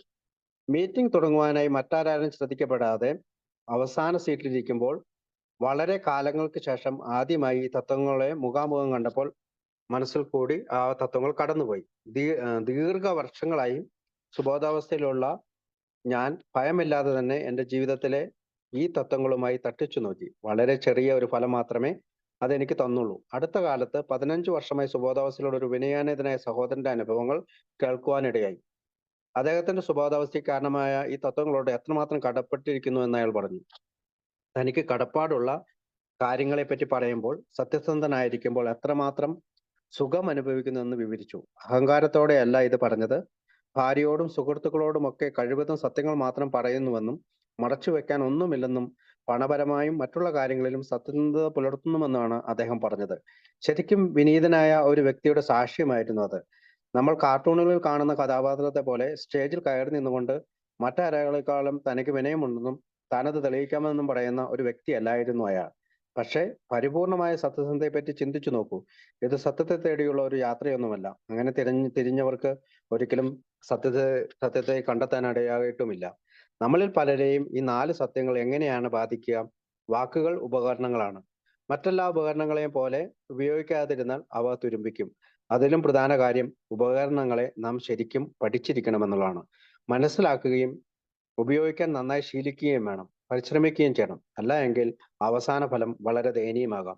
മിക്ക മദ്യാസക്ത സുഹൃത്തുക്കളെയും പോലെ ഒരു ശീലത്തിൽ നിന്നും മറ്റൊരു ശീലത്തേക്ക് പെട്ടെന്ന് മാറുന്ന ഒരു സുഹൃത്തിനെ അറിയാം. ഒന്നിലും കാര്യമായ ഒരു പ്രവൃത്തികളും ചെയ്തിരുന്നില്ല. ഒരിക്കൽ അയാൾ ചിന്തിച്ചത് കൈകൾ കൊണ്ടുള്ള എന്തെങ്കിലും ജോലി ശാന്തി തരുമെന്നും സമാധാനം ലഭിക്കുമെന്നാണ്. തന്റെ സുഹൃത്തുക്കളുമായി ആലോചിച്ച് മരപ്പണിയിൽ ഏർപ്പെടാമെന്ന് അയാൾ തീരുമാനിക്കുകയും അതിനുവേണ്ട ഉപകരണങ്ങൾ എന്തെല്ലാമെന്ന് കണ്ടുപിടിക്കുകയും ചെയ്തു. ധാരാളം സുഹൃത്തുക്കൾ അപ്രകാരം ജോലി ചെയ്യുന്നുണ്ടായിരുന്നു. വിലപിടിപ്പുള്ള ധാരാളം ഉപകരണങ്ങൾ വാങ്ങിക്കൂട്ടുകയും നിലവറ ഒരു വർക്ക്ഷോപ്പ് ആക്കുവാൻ ഒരു ആശാരിയെ ഏർപ്പെടുത്തുകയും ചെയ്തു. പക്ഷേ തടി കൊണ്ട് ഒരു പണിയും അയാൾ ചെയ്തിട്ടില്ല എന്നതാണ് വാസ്തവം. വെറുതെ ഇരിക്കുന്ന ആ ഉപകരണങ്ങൾ പോലെയാണ് നാം മീറ്റിങ്ങിന് പോകാതിരിക്കുകയും 12 പടികൾ ചെയ്യാതിരിക്കുകയും ചെയ്യുക. എഐയുടെ മറ്റ് പ്രവർത്തനങ്ങളിൽ ഏർപ്പെടാതിരിക്കുകയും ചെയ്യുമ്പോൾ നമ്മൾക്ക് സംഭവിക്കുന്നതും ഇത് തന്നെയാണ്. സത്യസന്ധമായി പറഞ്ഞാൽ നമ്മൾ എത്ര പേരാണ് 4 സത്യങ്ങളെ നമ്മുടെ മനസ്സിന്റെ നിലവറയിൽ അടച്ചിട്ട് ഉപയോഗിക്കാതിരിക്കുന്നത്? അവയിലൂടെ പ്രവർത്തിക്കുന്നത് മൂലമുള്ള അനുഭവങ്ങൾ ലഭിക്കാതിരിക്കുന്നത് എത്ര പേർക്കാണ്? വളരെ ചുരുക്കം പേർക്കൊഴികെ എത്ര പേർക്കാണ് അവസാന കണക്കെടുപ്പിൽ നല്ലൊരു ഗുണകരമായ ഫലം പ്രവൃത്തിയിൽ ലഭിച്ചെന്ന് പറയാൻ കഴിയുക? നല്ലൊരു ഫലപ്രാപ്തി ലഭിക്കുന്നില്ല എങ്കിൽ അതിനർത്ഥം നമ്മുടെ ലക്ഷ്യവും പൂർണ്ണമായ പരിശ്രമവും ഇല്ല എന്നാണ്. 4 സത്യങ്ങൾ ജീവിച്ചിരിക്കുന്ന വ്യക്തിക്ക് സുബോധ ജീവിതത്തിൽ വളരെ നന്നായി ജീവിക്കാനുള്ള ചൂണ്ടുപലകളാണ് എന്നുള്ളത് നാം തിരിച്ചറിയണം. തിരിച്ചറിഞ്ഞാൽ മാത്രം പോരാ, നാം അതിനെ ഉപയോഗിക്കുകയും വേണം. ഹോണസ്റ്റി, അതായത് സത്യസന്ധത. വീണ്ടും വീണ്ടും നാം ചോദിക്കേണ്ടത് ഇത് ശരിയാണോ തെറ്റാണോ എന്നതാണ്. സത്യസന്ധത സത്യത്തെ തേടിയുള്ള ഒരു യാത്രയാണ്. 4 സത്യങ്ങളിൽ ഏറ്റവും ബുദ്ധിമുട്ടുള്ളതും ഇത് തന്നെ. പ്രത്യേകിച്ചും അംഗങ്ങളായ നമുക്ക്. മദ്യാസക്ത രോഗി ചതിയിലും വഞ്ചനയിലും സമർത്ഥനാണ്. ഓരോ പുതിയ വഞ്ചനയും പുതിയൊരു കണ്ടുപിടുത്തവുമായി അവൻ കാണുന്നു. ഇത് തെറ്റാണ്. സത്യസന്ധതയുടെ മഹത്വം നാം തുടർച്ചയായി അതിനായി ശ്രമിക്കുമ്പോഴാണ്. അതിനൊരു ഇടവേളയുമില്ല. തുടർന്നു കൊണ്ടുപോകേണ്ട ഒരു പ്രക്രിയയാണ് സത്യസന്ധത. ഇല്ലെങ്കിൽ നാം സത്യസന്ധരാകാൻ ശ്രമിക്കുന്നില്ല എന്നാണ് അതിനർത്ഥം. ആത്മാവിന്റെ മഹത്വമാണ് നമ്മുടെ സത്യത്തെ തേടിയുള്ള യാത്ര കാണിക്കുന്നത്. നമ്മുടെ ഉപകരണങ്ങളിൽ നാം സത്യത്തെ അന്വേഷിക്കുമ്പോൾ ബാക്കിയെല്ലാം തനിയെ വന്നുചേരും. മഹത്വമുള്ള ഒരു സന്തോഷം നമുക്ക് ലഭിക്കുമെന്നത് ഒരു പുതിയ സത്യത്തെ കണ്ടെത്തുമ്പോഴാണ്. പഴയ തെറ്റിദ്ധാരണകളെ ഉപേക്ഷിക്കുവാനും ബോധപൂർവം നാം ശ്രമിച്ചെങ്കിൽ നമുക്കത് കണ്ടെത്താനാവുകയില്ല. നാം അന്വേഷിക്കുന്ന ഉത്തരങ്ങൾ സുബോധാവസ്ഥയിൽ നമുക്ക് ലഭിക്കുകയുമില്ല. അടുത്തത് അൺസെൽഫിഷ്നെസ്, നിസ്വാർത്ഥത. മനസ്സിലാക്കുവാനും പ്രവർത്തിക്കുവാനുമുള്ള ഏറ്റവും എളുപ്പമുള്ള ഒരു ഗുണമാണ് സ്വയം മറന്നുള്ള ജീവിതം എന്ന് തോന്നിയേക്കാം. നമ്മെ സംബന്ധിച്ചിടത്തോളം പക്ഷെ ഇത് അത്ര എളുപ്പമുള്ള കാര്യമല്ല. മദ്യാസക്തർ എന്ന നിലയിൽ നമ്മുടെ മാത്രം സുഖമാണ് നാം തേടിക്കൊണ്ടിരുന്നത്. സ്വയം മറന്ന് സ്വന്തം സുഖം മാറ്റിവെച്ചുകൊണ്ടുള്ള ഒരു ജീവിതത്തെ പറ്റി ശരിക്കും വിവരിക്കുവാനോ അത് സാധ്യമാക്കുവാനോ അത്ര എളുപ്പമല്ല. അനാമധേയത്വം എന്ന നമ്മുടെ കൂട്ടായ്മയുടെ ആണിക്കല്ലായ ആത്മീയമായ ഒരു തത്വത്തെയാണ് പരിഗണിക്കുന്നത്. നമ്മുടെ സുഖം മാറ്റിവെച്ചുകൊണ്ട് മറ്റുള്ളവരുടെ നന്മയേക്കാൾ ഉള്ള ഒരു ജീവിതമാണ് ഇത് സൂചിപ്പിക്കുന്നത്. 4 സത്യത്തെ വെച്ച് ഞങ്ങൾക്ക് പറയാനുള്ള എന്ത് പറയുമ്പോഴും ചിന്തിക്കുമ്പോഴും തീരുമാനിക്കുമ്പോഴും ഇത് മറ്റൊരാളെ എങ്ങനെ ബാധിക്കുമെന്ന് പല പ്രാവശ്യം നമ്മൾ ചിന്തിക്കും. മറ്റുള്ളവരുടെ നന്മയെ മാത്രമല്ല നമ്മുടെ തന്നെ നന്മയെ എങ്ങനെ എന്റെ പ്രവൃത്തി ബാധിക്കുമെന്ന് ചിന്തിക്കുക. ഒരിക്കൽ ഒരു പഴമക്കാരൻ പറഞ്ഞത് 100% സ്വന്തം കാര്യം നോക്കുന്ന ഒരു കൂട്ടായ്മയാണെന്നും സ്വന്തം സുബോധാവസ്ഥയ്ക്ക് പ്രാധാന്യം കൊടുത്താലേ മറ്റുള്ളവരെ സഹായിക്കാനുള്ള കരുത്ത് ലഭിക്കുക എന്നുള്ളതുമാണ്. എന്നാലും നാം മറ്റുള്ളവർക്ക് പകർന്നു കൊടുത്താലേ സ്വന്തം സുബോധാവസ്ഥ നിലനിർത്താനാകൂ. യാതൊരു പ്രതിഫലവും പ്രതീക്ഷിക്കാതെയുള്ള പകർന്നു കൊടുക്കലാണത്. ഇതെങ്ങനെയാണ് പ്രാവർത്തികമാക്കുക? ശരിക്കും മറ്റുള്ളവർ ചെയ്യുന്ന അതേ സഹായം നാം ആവശ്യപ്പെടാതെ നമുക്ക് ലഭിക്കുന്നു. നമ്മിൽ എത്ര പേരാണ് ആശുപത്രിയിലുള്ള രോഗിയെ പ്രതിഫലം പ്രതീക്ഷിച്ചുകൊണ്ട് സന്ദർശിക്കുന്നത്? എന്റെ സുബോധാവസ്ഥയ്ക്ക് വേണ്ടി മാത്രമാണ് രോഗി ആശുപത്രിയിൽ സന്ദർശിക്കുന്നതെങ്കിൽ അത് ശരിയല്ല. നാം വിറ്റാമിൻ ഗുളിക കഴിക്കുന്ന അതേ അനുഭവമാണ് ഇത്തരം സഹായങ്ങൾ കൊണ്ട് നമുക്ക് ലഭിക്കുന്നത്. അതായത് വിറ്റാമിൻ നമുക്ക് ലഭിക്കും. വളരെയൊന്നും വനിതാ മദ്യാസക്ത രോഗികൾ ഇല്ലാത്ത ആദ്യകാലത്ത് ആശുപത്രിയിലായിരുന്ന ഒരു മദ്യാസക്ത വനിതാ രോഗിയെ സന്ദർശിക്കുവാൻ ഞങ്ങൾ പോയി. വളരെ സന്ദേഹത്തോടെയാണ് ഞങ്ങൾ പോയത്. 2 മണിക്കൂറോളം അവരുടെ അടുത്ത് ചെലവഴിച്ചു. അവരെ സഹായിക്കാൻ പറ്റിയോ? ഉപദ്രവിക്കുകയായിരുന്നോ? ഒന്നും ചെയ്യാൻ സാധിച്ചില്ലേ എന്നൊക്കെയുള്ള സംശയങ്ങളാണ് ഞങ്ങൾ അവിടെ നിന്നും പോന്നത്. അവരുടെ പല ചോദ്യങ്ങളും ഞങ്ങളുടെ മനസ്സിലുണ്ടായിരുന്നു. പറഞ്ഞ ഉത്തരങ്ങൾ ശരിയായില്ല എന്ന തോന്നൽ മൂലം വീണ്ടും പലതവണ ഞങ്ങൾ അവരെ കാണാൻ പോയി. അവർ ചോദിച്ച ചോദ്യങ്ങൾക്ക് കൃത്യമായി ഉത്തരം സാധിക്കുമോ എന്ന് ഞങ്ങൾ ഭയപ്പെട്ടു. സുബോധം തേടിയുള്ള നമ്മുടെ ദീർഘയാത്രയിൽ മറ്റുള്ളവരെ മനസ്സിലാക്കി പെരുമാറാനുള്ള നമ്മുടെ ദൗത്യം സുബോധം പോലെ തന്നെ പ്രധാനപ്പെട്ടതാണ്. മറ്റുള്ളവർ നാം ചെയ്യുന്ന സ്വയം മറന്നുള്ള സേവനങ്ങളുടെ മാത്രം ഗുണം നോക്കിയാൽ പോരാ. നമ്മളോട് തന്നെ നാം ചെയ്യുന്ന ഈ നന്മയാണ് മറ്റുള്ളവർക്ക് നമ്മളിൽ നിന്നും കിട്ടുന്നത്. ആദ്യത്തെ കവൾ മദ്യത്തിൽ നിന്നും മറ്റുള്ളവരെ എങ്ങനെ രക്ഷിക്കാം? നമ്മുടെ ആദ്യത്തെ കുടിയിൽ നിന്നും മറ്റുള്ളവർ നമ്മെ രക്ഷിച്ചതും നാം മറ്റുള്ളവർക്കും ഇത് പകർന്നു നൽകിയതും ഓർക്കുക. ആ സുബോധാവസ്ഥയിലുള്ള ഉയർച്ചയിലും താഴ്ചയിലും ഞാൻ സഞ്ചരിക്കുമ്പോൾ എൻ്റെ പിന്നാലെ വരുന്നവരെയും എന്നെ പോലെ തന്നെ കാണണം. അടുത്തത് സ്നേഹം. ഉത്തരങ്ങളെക്കാൾ നാം കൂടുതൽ കാര്യങ്ങൾ ചോദ്യങ്ങളിൽ നിന്നുമാണ് പഠിക്കുന്നത്. ദിവസങ്ങളും ആഴ്ചകളും നമ്മുടെ മനസ്സിൽ എന്തെങ്കിലും ഒരു ചോദ്യം നമ്മുടെ ഓർമ്മയിലുണ്ടോ? എളുപ്പം ഉത്തരം കിട്ടാത്ത ചില ചോദ്യങ്ങളാണ് സത്യത്തിലേക്കുള്ള താക്കോൽ. ഈ 4 സത്യങ്ങളെ പറ്റി നമ്മളോട് തന്നെ വീണ്ടും വീണ്ടും ചോദിച്ചുകൊണ്ടേയിരിക്കണം. ഈ ചോദ്യങ്ങളുടെ ഉത്തരത്തിന്റെ ആത്മാർത്ഥത നമ്മുടെ ജീവിതത്തിന്റെ നിലവാരത്തെ കാണിച്ചു തരും. ഒരുപക്ഷെ നമ്മുടെ സുബോധത്തിന്റെയും. സ്നേഹത്തെ പറ്റിയുള്ള ഒരു ചോദ്യം എങ്ങനെയാ? ഇത് മനോഹരമാണോ? അല്ലെങ്കിൽ വൈരൂപ്യം നിറഞ്ഞതാണോ? വൃത്തികേടുകൾ ചെയ്യുവാൻ നാം പ്രാവീണ്യം നേടിയവരാണ്. നാം തീർച്ചയായും അത് അനുഭവിച്ചിട്ടുണ്ട്. സൗന്ദര്യത്തിൽ അത്ര അറിവില്ലാത്തവരാണ് നമ്മൾ. പക്ഷെ നാം അതും കണ്ടിട്ടുണ്ട്. നാം വീണ്ടും ആഗ്രഹിക്കുകയും ചെയ്യുന്നു. അഗാധമായ ഭയത്തിൽ നിന്നും ശാരീരിക വേദനകളിൽ നിന്നും മാനസിക പീഡകളിൽ നിന്നും ആത്മീയ ദുരിതത്തിൽ നിന്നും നാം സ്നേഹിക്കപ്പെടാത്തവരായി അനുഭവിച്ചു.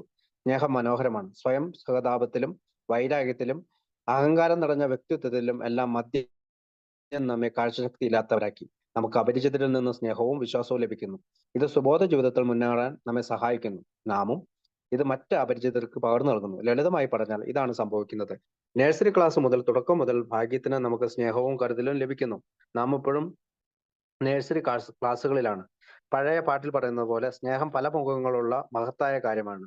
അത് പകർന്നു നൽകുമ്പോൾ നമുക്ക് ലഭിക്കുന്നു. പക്ഷെ സ്നേഹം ലഭിക്കുന്നതിനേക്കാൾ അനുഭൂതി തരുന്നത് കൊടുക്കുമ്പോഴാണ്. ഇതുപോലെയുള്ള സ്നേഹാനുഭവം മധ്യസ്ഥരല്ലാത്തവരെക്കാൾ നമുക്കാണ് ലഭിക്കുന്നത്.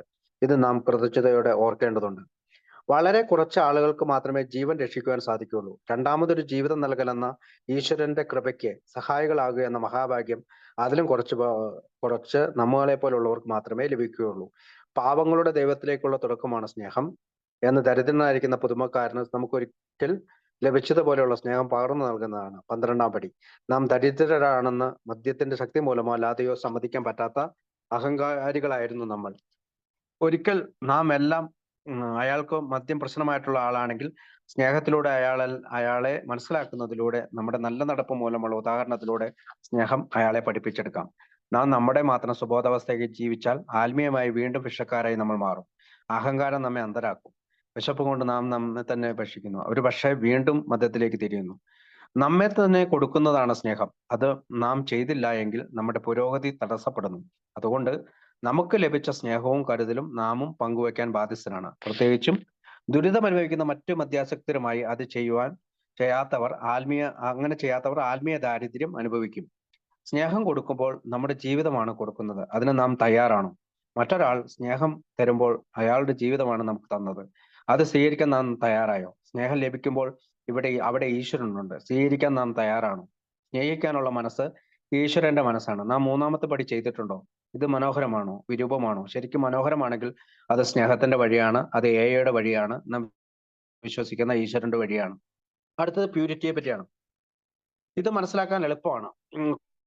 കുറവുകളില്ലാത്ത ഗുണമാണ് വിശുദ്ധി. ഗിയാർഡ് റൂട്ട് എന്ന 14-ാം നൂറ്റാണ്ടിൽ ജീവിച്ചിരുന്ന ഒരു എഴുത്തുകാരൻ വിശുദ്ധമായ മനസ്സും വിശുദ്ധ ചിന്തകളും എന്ന ലേഖനത്തിൽ പറയുന്നത് ലൗകിക ജീവിതത്തിൽ നിന്ന് നാം മനുഷ്യൻ ഉയർത്തപ്പെടുന്നത് വിനയവും വിശുദ്ധിയും എന്ന 2 ചിറകുകളിലാണ്. വിനയം ദൈവത്തിലേക്ക് അടുപ്പിക്കുന്നു. വിശുദ്ധി അവനെ കാക്കുകയും സംരക്ഷിക്കുകയും ചെയ്യുന്നു. മനസ്സിന്റെയും ഹൃദയത്തിന്റെയും ഒരു സവിശേഷതയാണിത് പരിശുദ്ധി. മനുഷ്യന്റെ ആത്മാവാണെന്ന് പറയാം. മനസ്സിനെ സംബന്ധിച്ചുള്ള ശരിയോ തെറ്റോ എന്നുള്ളത് കാര്യം നമുക്കത് എളുപ്പമാണ്. കാരണം ശരിക്കും തെറ്റിനുമിടയിൽ ഒരു സ്ഥലമില്ല. മദ്യപിച്ചിരുന്ന സമയത്ത് പോലും നമുക്കത് അറിയാമായിരുന്നു. പലർക്കും അത് അറിയാമായിരുന്നുകൊണ്ടാണ് കുടിച്ചതും തെറ്റ് ചെയ്യുന്നത് അഭിമുഖീകരിക്കാൻ നമുക്കാവുമായിരുന്നില്ല. മാനസികമായ പരിശുദ്ധി ഇല്ല എന്നതാണ് ഇവിടെ പ്രശ്നം. മുകളിലുള്ള ചോദ്യത്തിന് നമുക്കെല്ലാം ഉത്തരം പറയാൻ പറ്റും. നമ്മുടെ മനോഭാവവും ബുദ്ധിയുമാണ് പ്രശ്നം. ഇനി എന്താണെന്ന് നമുക്കറിയാം. പക്ഷെ അത് ചെയ്യുവാനുള്ള മാനസികാവസ്ഥ നമുക്കില്ല. മദ്യപാനം നിർത്തുവാനുള്ള ആഗ്രഹം ഉണ്ടാകണമെന്നതുപോലെ തന്നെ ശരിയായിട്ട് ചെയ്യുവാനുള്ള മനസ്സും ഉറച്ച തീരുമാനവും ആവശ്യമാണ്. എങ്കിലേ പരിശുദ്ധിയിലേക്ക് എത്തുവാൻ സാധിക്കുകയുള്ളൂ. അറിവാണ് അച്ചടക്കം എന്നാണ് പറയാറുള്ളത്. വേറൊരു രീതിയിൽ പറഞ്ഞാൽ പ്രവൃത്തിയില്ലെങ്കിൽ അറിവ് കൊണ്ട് ഒരു പ്രയോജനവുമില്ല. ആദ്യത്തെ കവിൾ മദ്യപിക്കരുതെന്ന് നമുക്കറിയാം. അത് പ്രാവർത്തികമാക്കിയില്ലെങ്കിൽ ഈ അറിവ് കൊണ്ട് എന്താണ് പ്രയോജനം? പക്ഷേ ചില സാഹചര്യങ്ങളിൽ ഈ അറിവ് കൊണ്ട് ഒരു പ്രയോജനവുമില്ല. അതുപോലെ തന്നെയാണ് നമ്മുടെ ജീവിത വിശുദ്ധിയിലും ശരിയായിട്ടുള്ളത് നമുക്കറിയാമെങ്കിലും പ്രവർത്തികമാക്കിയില്ലെങ്കിൽ പ്രയോജനമില്ല. സ്വയം പരിത്യജിച്ചതിലൂടെ ജീവിതത്തെ പറ്റി പറഞ്ഞപ്പോൾ നാം അത് പങ്കുവെക്കുന്നതിനെ പറ്റി പറഞ്ഞു. അത് ജീവിതത്തിലെ മറ്റെല്ലാ കാര്യങ്ങൾക്കും ബാധകമാണ്. പ്രത്യേകിച്ചും നാം മറ്റുള്ളവർക്ക് മാതൃകയാകുമ്പോൾ മറ്റെന്തിനേക്കാളും ഇത് ജീവിത വിശുദ്ധിയിൽ ബാധകമാണ്. മനസ്സമാധാനത്തെയും സന്തോഷത്തെയും പറ്റി ചിന്തിക്കുമ്പോൾ ശുദ്ധമായ മനസ്സാക്ഷി വളരെയധികം ആവശ്യമാണെന്ന് കാണാം. നാം മറ്റുള്ളവർക്ക് സന്തോഷം പകരുന്നു എന്ന് കാണുമ്പോൾ ആത്മീയ ജീവിതത്തെ നാം പ്രധാനമായി കാണുന്നു. നമുക്ക് 3-ാം പടിയോട് നീതി പുലർത്താൻ പറ്റിയില്ലെങ്കിൽ 11-ാം പടിക്ക് കുറെ കൂടി ഊന്നൽ കൊടുക്കേണ്ടതുണ്ട്. ജീവിതവും ഇച്ഛകളും നാം വിശ്വസിക്കുന്ന വലിയ ശക്തിക്ക് ഏൽപ്പിച്ചിട്ടുണ്ടെങ്കിൽ ജീവിത വിശുദ്ധി തനിയെ വന്നുകൊള്ളും. കാരണം ഈശ്വരൻ പരിശുദ്ധനാണ്. നമുക്ക് ഈശ്വരനിലേക്ക് തിരികുകയും അനുഭവിക്കുകയും ചെയ്യാം. സത്യസന്ധതയെ പോലെ തന്നെ വിശുദ്ധിക്ക് നാം ശ്രമിക്കേണ്ടിയിരിക്കുന്നു. നാം പൂർണ്ണമായും ശ്രമിച്ചാൽ സത്യസന്ധതയെ പോലെ തന്നെ പരിശുദ്ധിയെ നമ്മെ സ്വതന്ത്രരാക്കും. ഒരു പക്ഷേ നാം പരിപൂർണരായില്ലെങ്കിൽ തന്നെയും അനുഭൂതി തരുന്ന ഒരു വെല്ലുവിളിയാണത് ജീവിതത്തിൽ. യാത്ര നമ്മുടെ ലക്ഷ്യത്തെ പോലെ തന്നെ പ്രധാനമാണ്. ഒരു പക്ഷേ യാത്ര സാവധാനമായിരിക്കാം. അറിവ് തേടുന്നത് പോലെ പ്രധാനമാണ് വിശുദ്ധമായി ജീവിക്കുക എന്നുള്ള യാത്രയും. അബ്സൊല്യൂട്ട്സിനെ പറ്റി പറയുമ്പോൾ അല്ലെങ്കിൽ പരിപൂർണതയെ പറ്റി പഠിക്കുമ്പോൾ നാം ചില അനുമാനങ്ങൾ എത്തേണ്ടതുണ്ട്. 12 പടികൾ നമ്മുടെ തത്വങ്ങളാണ്. സ്വയം സഹായത്തിനുള്ള രീതിയും വഴിയുമാണ് പരിപൂർണത നമ്മെ പഠിപ്പിക്കുന്നത്. സത്യത്തിന് വേണ്ടിയുള്ള അന്വേഷണമാണ് ഏറ്റവും ബുദ്ധിമുട്ടുള്ളത്. എല്ലാവർക്കും അതൊരു നീണ്ട യാത്രയാണ്. നമുക്ക് പ്രത്യേകിച്ചും വിശുദ്ധി നിർണ്ണയിക്കുക എളുപ്പമാണ്. ശരിയും തെറ്റും എന്താണെന്ന് നമുക്കറിയാം. ശരിയായിട്ടുള്ളത് ചെയ്യുവാനുള്ള ദൃഢ മനസ്സാണ് നമ്മുടെ പ്രശ്നം. സ്വയം മറന്നുള്ള സേവനം നമ്മുടെ സുബോധ ജീവിതം എന്ന നദിയിലൂടെ തുടർച്ചയായി ഒഴുക്കേണ്ടതുണ്ട്. നമ്മുടെ ലക്ഷ്യം തെറ്റാതിരിക്കുവാൻ ഈശ്വരകൃപ ആവശ്യമാണ്. സ്വയം മറന്നുള്ള സേവനം നമ്മുടെ ജീവിതത്തെയും ബാധിക്കണം. അത് മറ്റുള്ളവർക്ക് നമ്മുടെ ജീവിത മാതൃകയിലൂടെ കാണിച്ചു കൊടുക്കണം. സ്നേഹമാണ് എല്ലാത്തിന്റെയും അടിസ്ഥാനം. നല്ല ജീവിതത്തിന് ജീവൻ പകരുന്ന രക്തമാണ് സ്നേഹം. നമ്മുടെ ജീവിതത്തെ മനോഹരമാക്കുന്നതാണ്. നമ്മുടെ മാത്രമല്ല മറ്റുള്ളവരുടെ ജീവിതവും അത് മനോഹരമാക്കും. ഈ പരിപൂർണതകളെ സ്വായത്തമാക്കാനുള്ള പരിശ്രമത്തിലാണ് അതിന്റെ മഹത്വം. സന്തോഷവും സമാധാനവും അതിലൂടെ ലഭിക്കുന്നു. അവസാനമല്ല അത് ലഭിക്കുന്നത്, കാരണം അതിന് അവസാനമില്ല. പരിശ്രമത്തിലൂടെ നാം നന്മയെ തേടിയാൽ അവസാനം പരിശ്രമം അപ്രത്യക്ഷമാവുകയും നന്മ നിലനിൽക്കുകയും ചെയ്യും. അതുപോലെ അനുഭൂതികളുടെ തിന്മയിലേക്ക് നീങ്ങിയാൽ അനുഭൂതി ഇല്ലാതാവുകയും തിന്മ നിലനിൽക്കുകയും ചെയ്യും. നമ്മുടെ ജീവിതം എന്ന ഡയറിയിൽ നാം എഴുതാൻ ആഗ്രഹിക്കുന്ന ഒന്നും എഴുതപ്പെടുന്നത് വേറുന്നതുമായിരിക്കും. ഇവ രണ്ടും തമ്മിൽ താരതമ്യപ്പെടുത്തുമ്പോഴാണ് നാം എളിമയുള്ളവരാകുന്നത്. നാം തന്നെ ജീവിതത്തിന്റെ കണക്കെടുക്കുകയും ഇന്ന് പുതിയൊരു ദിവസമാക്കുകയും ചെയ്യാം. സ്വയം അറിയുന്ന മനുഷ്യർ വിഡ്ഢിയാകാതിരിക്കും എന്ന് മനസ്സിലാക്കുവാൻ നമുക്ക് ജീവിക്കാനാവും. സത്യവും ശരിയായിട്ടുള്ളത് അറിഞ്ഞിട്ടും അത് ചെയ്യാതിരിക്കുന്നത് ജീവിതത്തെ സ്നേഹിക്കാത്തത് മൂലമാണ്. നാം സത്യത്തെ അഭിമുഖീകരിക്കുവാൻ ശ്രമിക്കുന്നവരാണെന്ന് ഓർക്കുക. സത്യത്തിലും ശരിയിലും ജീവിക്കുക എന്നതാണ് ഏറ്റവും നല്ല കലാരൂപം. സമാധാനവും തുടർച്ചയായ ശ്രമത്തിലൂടെയും നമുക്കത് പഠിക്കാൻ സാധിക്കും. അബ്സൊല്യൂട്ട്സിനെ വിനയപൂർവ്വം സമീപിക്കുക. നാം ഇവയ്ക്കായി പ്രാർത്ഥിക്കാറുണ്ടെങ്കിലും നാം അതിനെ ശ്രമിക്കണമെന്ന് ചിലപ്പോൾ മറക്കുന്നു. ദുഷ്ടന്മാർക്ക് അവരുടെ അറിവും സാമർഥ്യവും മൂലം ലഭിക്കാത്ത അറിവും സത്യവും വിനയമുള്ള മനുഷ്യർക്ക് ലഭിക്കുന്നു. സത്യത്തെ കണ്ടെത്തലും അതുമായി ജീവിക്കുന്നതുമാണ് ജീവിതത്തിന്റെ 2 ലക്ഷ്യങ്ങൾ. വിനയം എന്ന് പറഞ്ഞാൽ താഴ്ന്നു നിൽക്കുക എന്നല്ല അർത്ഥം. നാം വിശ്വസിക്കുന്ന വലിയ ശക്തിക്കൊപ്പം ഉയർന്നു തന്നെ നിൽക്കണമെന്നാണ് അർത്ഥം. എളിമയുടെ മഹത്വം എന്താണെന്ന് അദ്ദേഹം നമ്മെ പഠിപ്പിക്കും. നമ്മുടെ ചോദ്യം ഓർക്കുക, ശരിയോ തെറ്റോ, ഇത് എന്റെ സഹോദരനെ എങ്ങനെ ബാധിക്കും, ഇത് മനോഹരമോ വിരൂപമോ എന്ന് നമ്മോട് തന്നെ ഈ ചോദ്യങ്ങൾ ചോദിക്കുകയും ലഭിക്കുന്ന ഉത്തരത്തിന്റെ മഹത്വത്തിൽ ഇന്നൊരു ദിവസത്തിനായി ജീവിക്കുകയും ചെയ്താൽ തീർച്ചയായും പരിപൂർണതകളെ ഉൾക്കൊണ്ടുകൊണ്ട് സുബോധത്തോടെ ജീവിക്കാനാകും. ഇതാണ് ബിൽ ഡബ്ല്യുവിന്റെ ലേഖനാണ്. അപ്പോ ഇത്രയും പറഞ്ഞുകൊണ്ട് ഞാൻ നിർത്തുന്നു. അടുത്ത ആഴ്ച വീണ്ടും ഓക്സ്ഫോർഡ് ഗ്രൂപ്പിന്റെ ബാക്കി കാര്യങ്ങൾ നമുക്ക് സംസാരിക്കാം. Thank you. താങ്ക് യു ചേട്ടാ. Thank you very much. ഉണ്ണിച്ചേട്ടാ പ്ലീസ്. താങ്ക് യു വിളിച്ചേട്ടാ. പ്രിയമുള്ള മധ്യസ്ഥനാണ് എന്ന ഈ ഒരു ഫെലോഷിപ്പിന്റെ സ്ഥലത്ത് മധ്യവിച്ചിട്ടില്ല. എന്റെ പേര് ഉണ്ണി.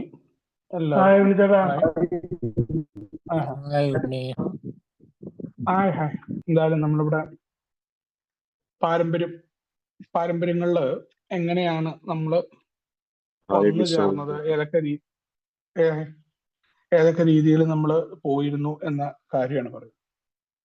അപ്പൊ അവിടെ പലപ്പോഴും നമ്മുടെ പാരമ്പര്യങ്ങളെ കുറിച്ച് പുറത്തുള്ള ആളുകൾ പാരമ്പര്യങ്ങൾ അവരെ സംബന്ധിച്ചിടത്തോളം ഇതൊരു കൂട്ടം അച്ചടക്കമില്ലാത്ത ഒരു കൂട്ടം ആളുകളാണ് എന്നുള്ള തെറ്റിദ്ധാരണ ഉണ്ടാവുന്നു. കാരണം നമ്മളെ സംബന്ധിച്ചിടത്തോളം നമുക്ക് വേറെ ആർക്കും ഒരു നിയന്ത്രണം കൊടുക്കാനായിട്ട് സാധ്യമല്ല. അവിടെയാണ് ആൽക്കഹോളിക്സ് അനോണിമസ് വളരെ കൃത്യമായിട്ട് നമ്മളോട് പറയുന്നു, 12 പടികൾ നമ്മൾ ജീവിതത്തിൽ പാലിക്കുന്നില്ല എന്നുണ്ടെങ്കിൽ നമ്മുടെ മരണ വാറന്റിൽ ഒപ്പിടലായിരിക്കും. അത്യാസക്തിയും ശിഥിലീകരണവും നമ്മൾ ആരും നമുക്ക് അടിച്ചേൽപ്പിച്ച ഒരു ശിക്ഷയല്ല. നമ്മൾ ചില ആത്മീയ തത്വങ്ങൾ, ആ തത്വങ്ങൾ നമ്മുടെ ജീവിതത്തിലെ വ്യക്തിപരമായിട്ടുള്ള അനുസരണക്കേടായിട്ട് വന്ന രോഗമാണ്. അങ്ങനെ നമുക്ക് രോഗാവസ്ഥ വരുന്നു, നമ്മൾ കൂട്ടായ്മയിൽ എത്തുന്നു. അപ്പൊ കൂട്ടായ്മയിൽ എത്തുന്ന സമയത്ത് ഈ തത്വങ്ങൾ അനുസരിക്കുക അല്ലെങ്കിൽ മരിക്കുക, ഈ ഭീഷണി ഗ്രൂപ്പിനും ബാധകമാണ് എന്ന് പറഞ്ഞു വെച്ചു. നമ്മൾ 12 പാരമ്പര്യങ്ങളോട് ഗ്രൂപ്പുകൾക്ക് ഏകദേശം യോജിപ്പില്ലെങ്കിൽ ഗ്രൂപ്പ് അധപതിക്കും, നശിക്കും. കാരണം നാം കൾ അത്യന്തികമായും ഇത്തരം ആത്മീയ തത്വങ്ങൾ അനുസരിക്കേണ്ടതുണ്ട്. അത് നമുക്ക് ജീവൻ തരുന്നു. ആ ജീവിതം നമ്മൾ ഇഷ്ടപ്പെടുന്നു. വലിയ സഹനവും തികഞ്ഞ സ്നേഹവുമാണ് പഠിപ്പിക്കുന്ന അച്ചടക്കം. നമുക്ക് വേറൊന്നല്ല വേണ്ടത്. അപ്പൊ 12 പാരമ്പര്യങ്ങളെ പാലിക്കാത്ത ഗ്രൂപ്പുകൾ അധപതിക്കും എന്നുള്ളത് അന്ന് മുതൽ ഇന്ന് വരെ നടന്നുകൊണ്ടിരിക്കുന്ന ഒരു കാര്യമാണ്. പല ഗ്രൂപ്പുകളും അധപതിക്കുന്നതിന്റെ പ്രധാന കാരണം നമ്മൾ പാരമ്പര്യങ്ങളെ പരിശോധിക്കാനുള്ള തയ്യാറെടുപ്പില്ലാത്തതുകൊണ്ടാണ്. ഏറ്റവും പ്രധാനപ്പെട്ട കാര്യമാണ് പാരമ്പര്യങ്ങൾ. ആ പാരമ്പര്യങ്ങൾ പാലിക്കാൻ ആരൊക്കെ തയ്യാറാവുന്നില്ല, വ്യക്തിപരമായിട്ടും അതേപോലെ ആ ഗ്രൂപ്പ് നശിക്കും എന്നുള്ള കാര്യത്തിന് ഒരു സംശയമില്ല. ഗ്രൂപ്പുകളിൽ ആളില്ലാതെയാവുക, ഗ്രൂപ്പിന്റെ പ്രവർത്തനം മുന്നോട്ട് പോകാതെയാവുക, അതിന് അടിസ്ഥാനപരമായ കാരണം ഈ 12 പാരമ്പര്യങ്ങളോടുള്ള വിയോജിപ്പായിരിക്കും. കാരണം 12 പാരമ്പര്യങ്ങൾ നമ്മുടെ ഗ്രൂപ്പ് അനുഭവങ്ങളുടെ മനസാക്ഷിയിൽ നിന്ന് ഉരുത്തിരിഞ്ഞ് വന്നിട്ടുള്ളതാണ്.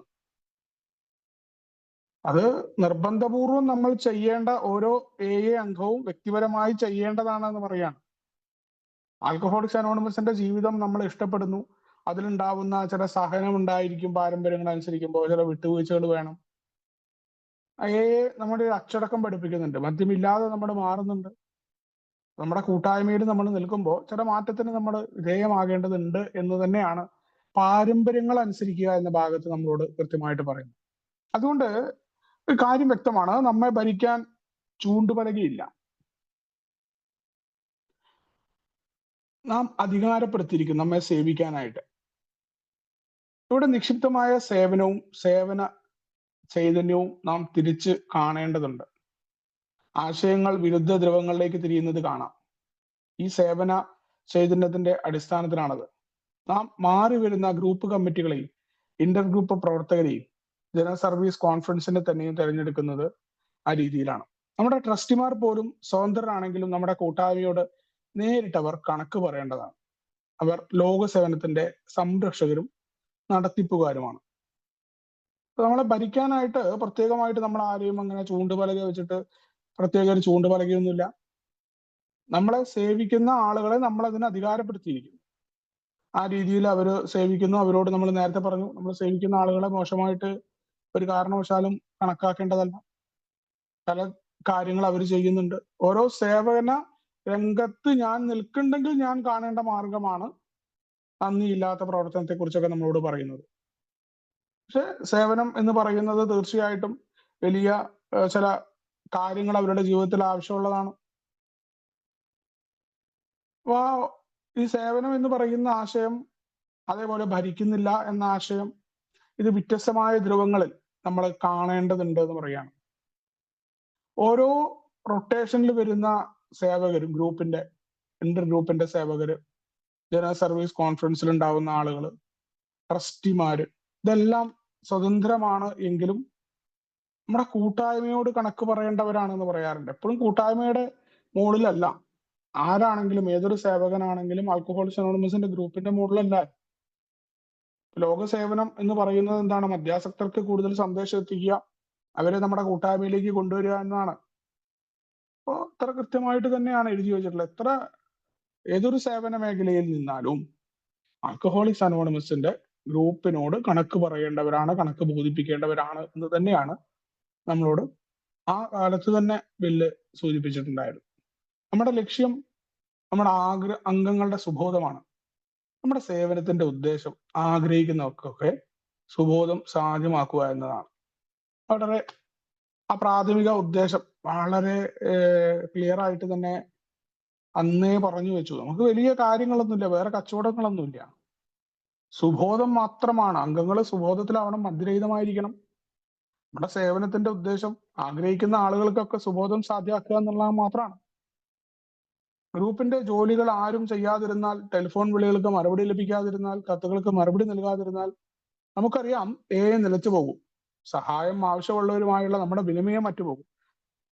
ഗ്രൂപ്പിന്റെ പ്രവർത്തനങ്ങൾ അത് എണ്ണയിട്ട യന്ത്രം പോലെ നിരന്തരമായിട്ട് ചെയ്തുകൊണ്ടേയിരിക്കണം എന്ന് പറയുന്നുണ്ട്. ടെലിഫോൺ വിളികൾക്ക് മറുപടി കൊടുക്കണം, കത്തുകൾക്ക് മറുപടി എഴുതണം. എയുടെ പ്രവർത്തനം എന്ന് പറയുന്നത് നിർത്താതെ ഒന്നിൽ നിന്ന് മറ്റൊന്നിലേക്ക് എന്ന് പറയുന്ന പോലെ തന്നെ അത് തുടർന്ന് കൊണ്ടുപോകേണ്ടതാണ്. ആർക്കൊക്കെയാണ് സഹായം ആവശ്യമുള്ളത് എന്നറിയില്ല. സഹായം ആവശ്യമായി വരുന്ന ഒരാൾക്കും എയുടെ വാതിൽ അത് കൊട്ടിയടയ്ക്കാൻ പാടില്ല. അത് തുറന്നു വെച്ച് തന്നെ വേണം. ആർക്ക് വേണമെങ്കിലും മീറ്റിങ്ങിലേക്ക് കടന്നു വരാൻ പറ്റണം എന്ന് പറയാറുണ്ട്. മീറ്റിങ്ങിന്റെ റൂം പലപ്പോഴും ആളില്ലെങ്കിൽ പോലും നമ്മൾ ആ സമയം വരെ ഒരാൾ അവിടെ ഇരിക്കാറുണ്ട് പല മീറ്റിങ്ങുകളിലും. കാരണം ഏതെങ്കിലും ഒരു മധ്യാസക്തന് ആ മീറ്റിംഗ് ഉണ്ട് എന്ന ലിസ്റ്റ് കണ്ടുകൊണ്ട് 5 മിനിറ്റ് ബാക്കിയുള്ളപ്പോൾ പോലും അവിടെ എത്തുമ്പോൾ ആ മീറ്റിംഗ് റൂം ഇല്ലാതിരിക്കരുത് എന്ന് പറയാറുണ്ട്. പ്രവർത്തിക്കുമ്പോൾ പണവും പ്രതാപവും അധികാരവും നമ്മൾ ഒഴിവാക്കണം. ഏതൊരു ജനസമൂഹത്തിനും ആപത്തുണ്ടാക്കുന്ന 3 കാര്യങ്ങളാണിവ. 9-ാം പാരമ്പര്യം ഒറ്റ നോട്ടത്തിൽ തികച്ചും പ്രായോഗികമായ ചില കാര്യങ്ങളാണ് കൈകാര്യം ചെയ്യുന്നതെന്ന് തോന്നുമെങ്കിലും അത് പ്രവൃത്തിപഥത്തിലേക്ക് കൊണ്ടുവരുമ്പോൾ ആഴത്തിൽ ആത്മീയത ഉൾക്കൊള്ളുന്നു. ആൽക്കഹോളിക്സ് അനോണിമസിൽ പ്രവർത്തിക്കുമ്പോൾ പണവും പ്രതാപവും അധികാരവും നമ്മൾ ഒഴിവാക്കണം. ആൽക്കഹോളിക്സ് അനോണിമസിന്റെ ഉള്ളിലേക്ക് നമ്മുടെ പണം, നമുക്ക് എത്ര പണമുണ്ട് അല്ലെങ്കിൽ പണമുള്ള ആളുകളെ നമ്മൾ റെസ്പെക്ട് ചെയ്യുന്ന പരിപാടിയൊന്നുമില്ല. അയാൾ ഏതൊക്കെ ജോലി, ഏത് മേഖലയിലാണെങ്കിലും അതിനും വലിയ പ്രാധാന്യമില്ല. അയാൾ ഏതൊരു സേവന മേഖലയിലാണെങ്കിലും അതിനും യാതൊരു പ്രാധാന്യമില്ല എന്നുള്ളതാണ്. എയുടെ ഉള്ളിൽ അത്തരം കാര്യങ്ങൾ, പണമുള്ള ആളുകളെയും പ്രതാപമുള്ളവരെയും അധികാരത്തിനെയൊക്കെ ബഹുമാനം ഉണ്ടാവുമ്പോൾ മറ്റ് ഫെലോഷിപ്പുകളുടെ പോലെ തന്നെ നമുക്കും പ്രശ്നം ഉണ്ടാവും. ഇത് ഏതൊരു സമൂഹത്തിലും എന്നും ഉണ്ടാകുന്ന പ്രശ്നം എന്താണ്? പണത്തിന്റെ പേരിലാണ് പ്രശ്നങ്ങൾ തുടങ്ങിയിട്ടുള്ളത്. അല്ലെങ്കിൽ ആരാണ് വലിയവെന്നുള്ള അധികാരത്തിന്റെ പേരിലാണ്. ഞാനാണ് ഇതിന്റെ നേതാവ് എന്ന് പറയുന്ന ആ കാര്യമാണ്.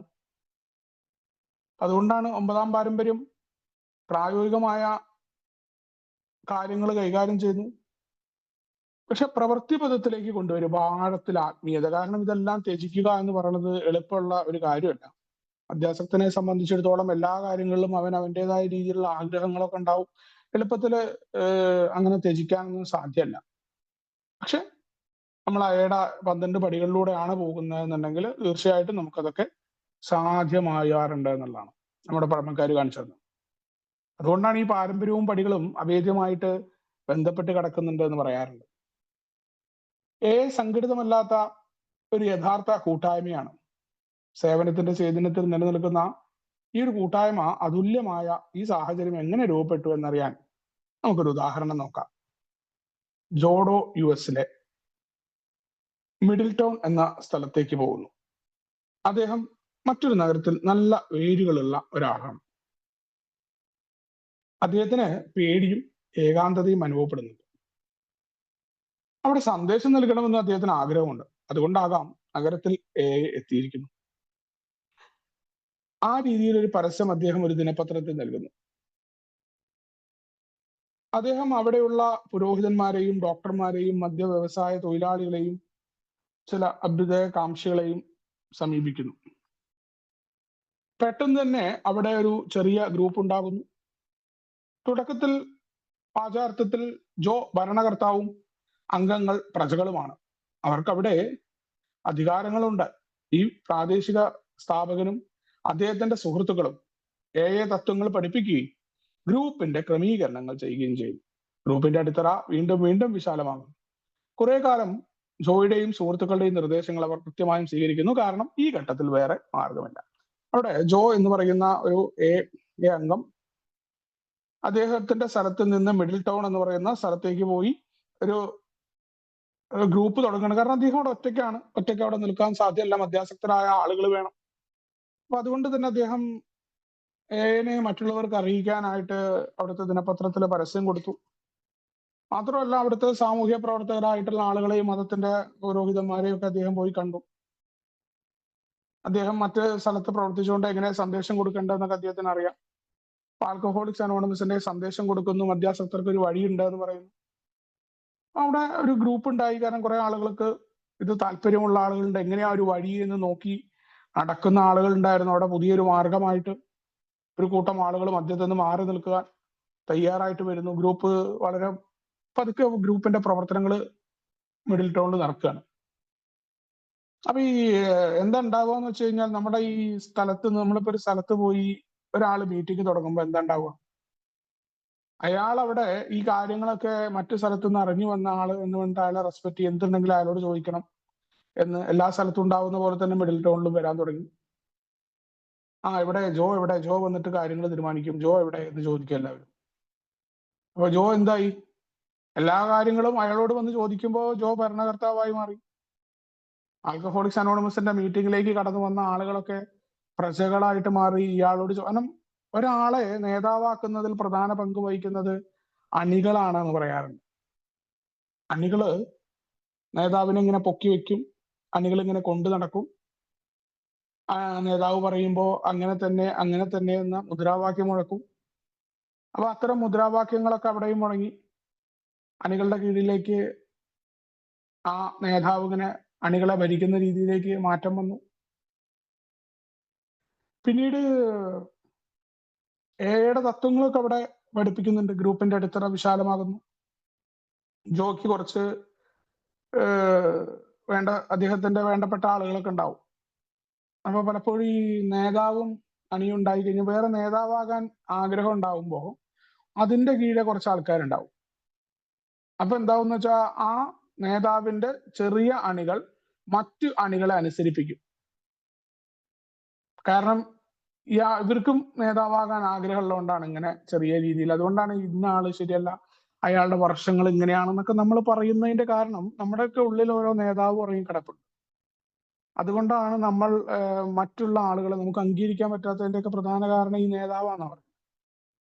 അവിടെ ജോയും ജോയുടെ ശിഷ്യന്മാരൊക്കെ ചേർന്ന് വേറെ കുറെ ആൾക്കാരെ ഇങ്ങനെ കൊണ്ടുനടന്നു. തുടക്കത്തിൽ വേറെ മാർഗമൊന്നുമില്ലല്ലോ, മദ്യാസക്തരൊക്കെ ജോ പറഞ്ഞതൊക്കെ കേട്ടു, നടന്നു. പക്ഷെ പിന്നീട് ഇത് സംഭവിക്കുന്നു, ജോയും കൂട്ടരും പുറന്തള്ളപ്പെട്ടിരിക്കാം, അല്ലെങ്കിൽ ഏതെങ്കിലും ശക്തി കേന്ദ്രങ്ങളിൽ നിന്ന് പിറുപിറുപ്പ് വരുന്നിരിക്കാം. എത്ര കാലത്തേക്കാണ് ഈ പഴമക്കാർ ഇത് കൊണ്ടു നടക്കാൻ പോകുന്നത്?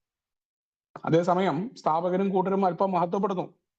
അവർ പരസ്പരം പറയുന്നു, നഗരത്തിലെ എയ്ക്ക് മേൽ നമുക്കൊരു പിടി വേണം, നാം അനുഭവ സമ്പത്തുള്ളവരാണ്.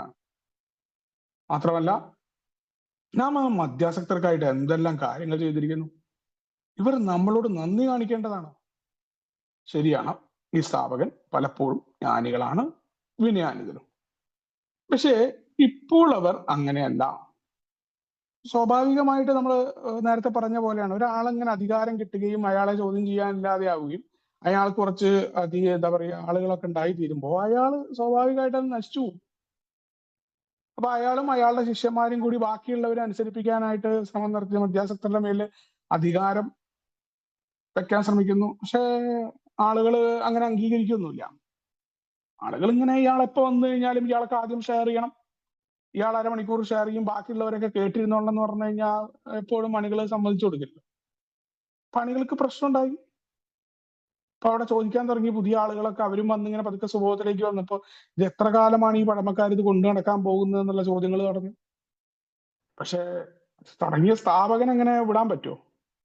ഞാനാണിത് തുടങ്ങിയത്, അവരിങ്ങനെ മറ്റാൾക്കാരോടൊക്കെ എന്തായാലും നമ്മൾ ഇവർക്ക് വേണ്ടി എന്തൊക്കെ ത്യാഗം ചെയ്തു, രാവിലെ മുതൽ എന്താ പറയുക ഇവന്റെയൊക്കെ വീട്ടിലേക്ക് നമ്മൾ പോയി, യാത്രകൾ ചെയ്തു, ഇവനെ കൂട്ടിയിരുന്നു, കിലോമീറ്ററുകൾ താണ്ടി നമ്മൾ നടന്നു പോയി.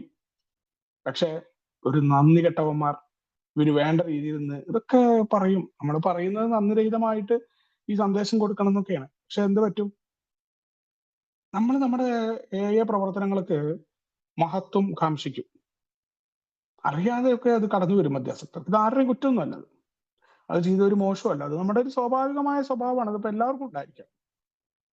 അപ്പൊ ഈ മറ്റു മദ്യാസക്തർ എന്നോട് നന്ദി കാണിക്കുന്നില്ല എന്നുള്ള പരാതികൾ വരും. അവിടെ പറയാണ് സ്ഥാപകർ തീർച്ചയായിട്ടും ജ്ഞാനികളും വിനയാനിതരുമാണ്, പക്ഷെ അവരങ്ങനെയല്ല, അങ്ങനെ പതുക്കെ മാറിപ്പോയിട്ടുണ്ട് അവര്.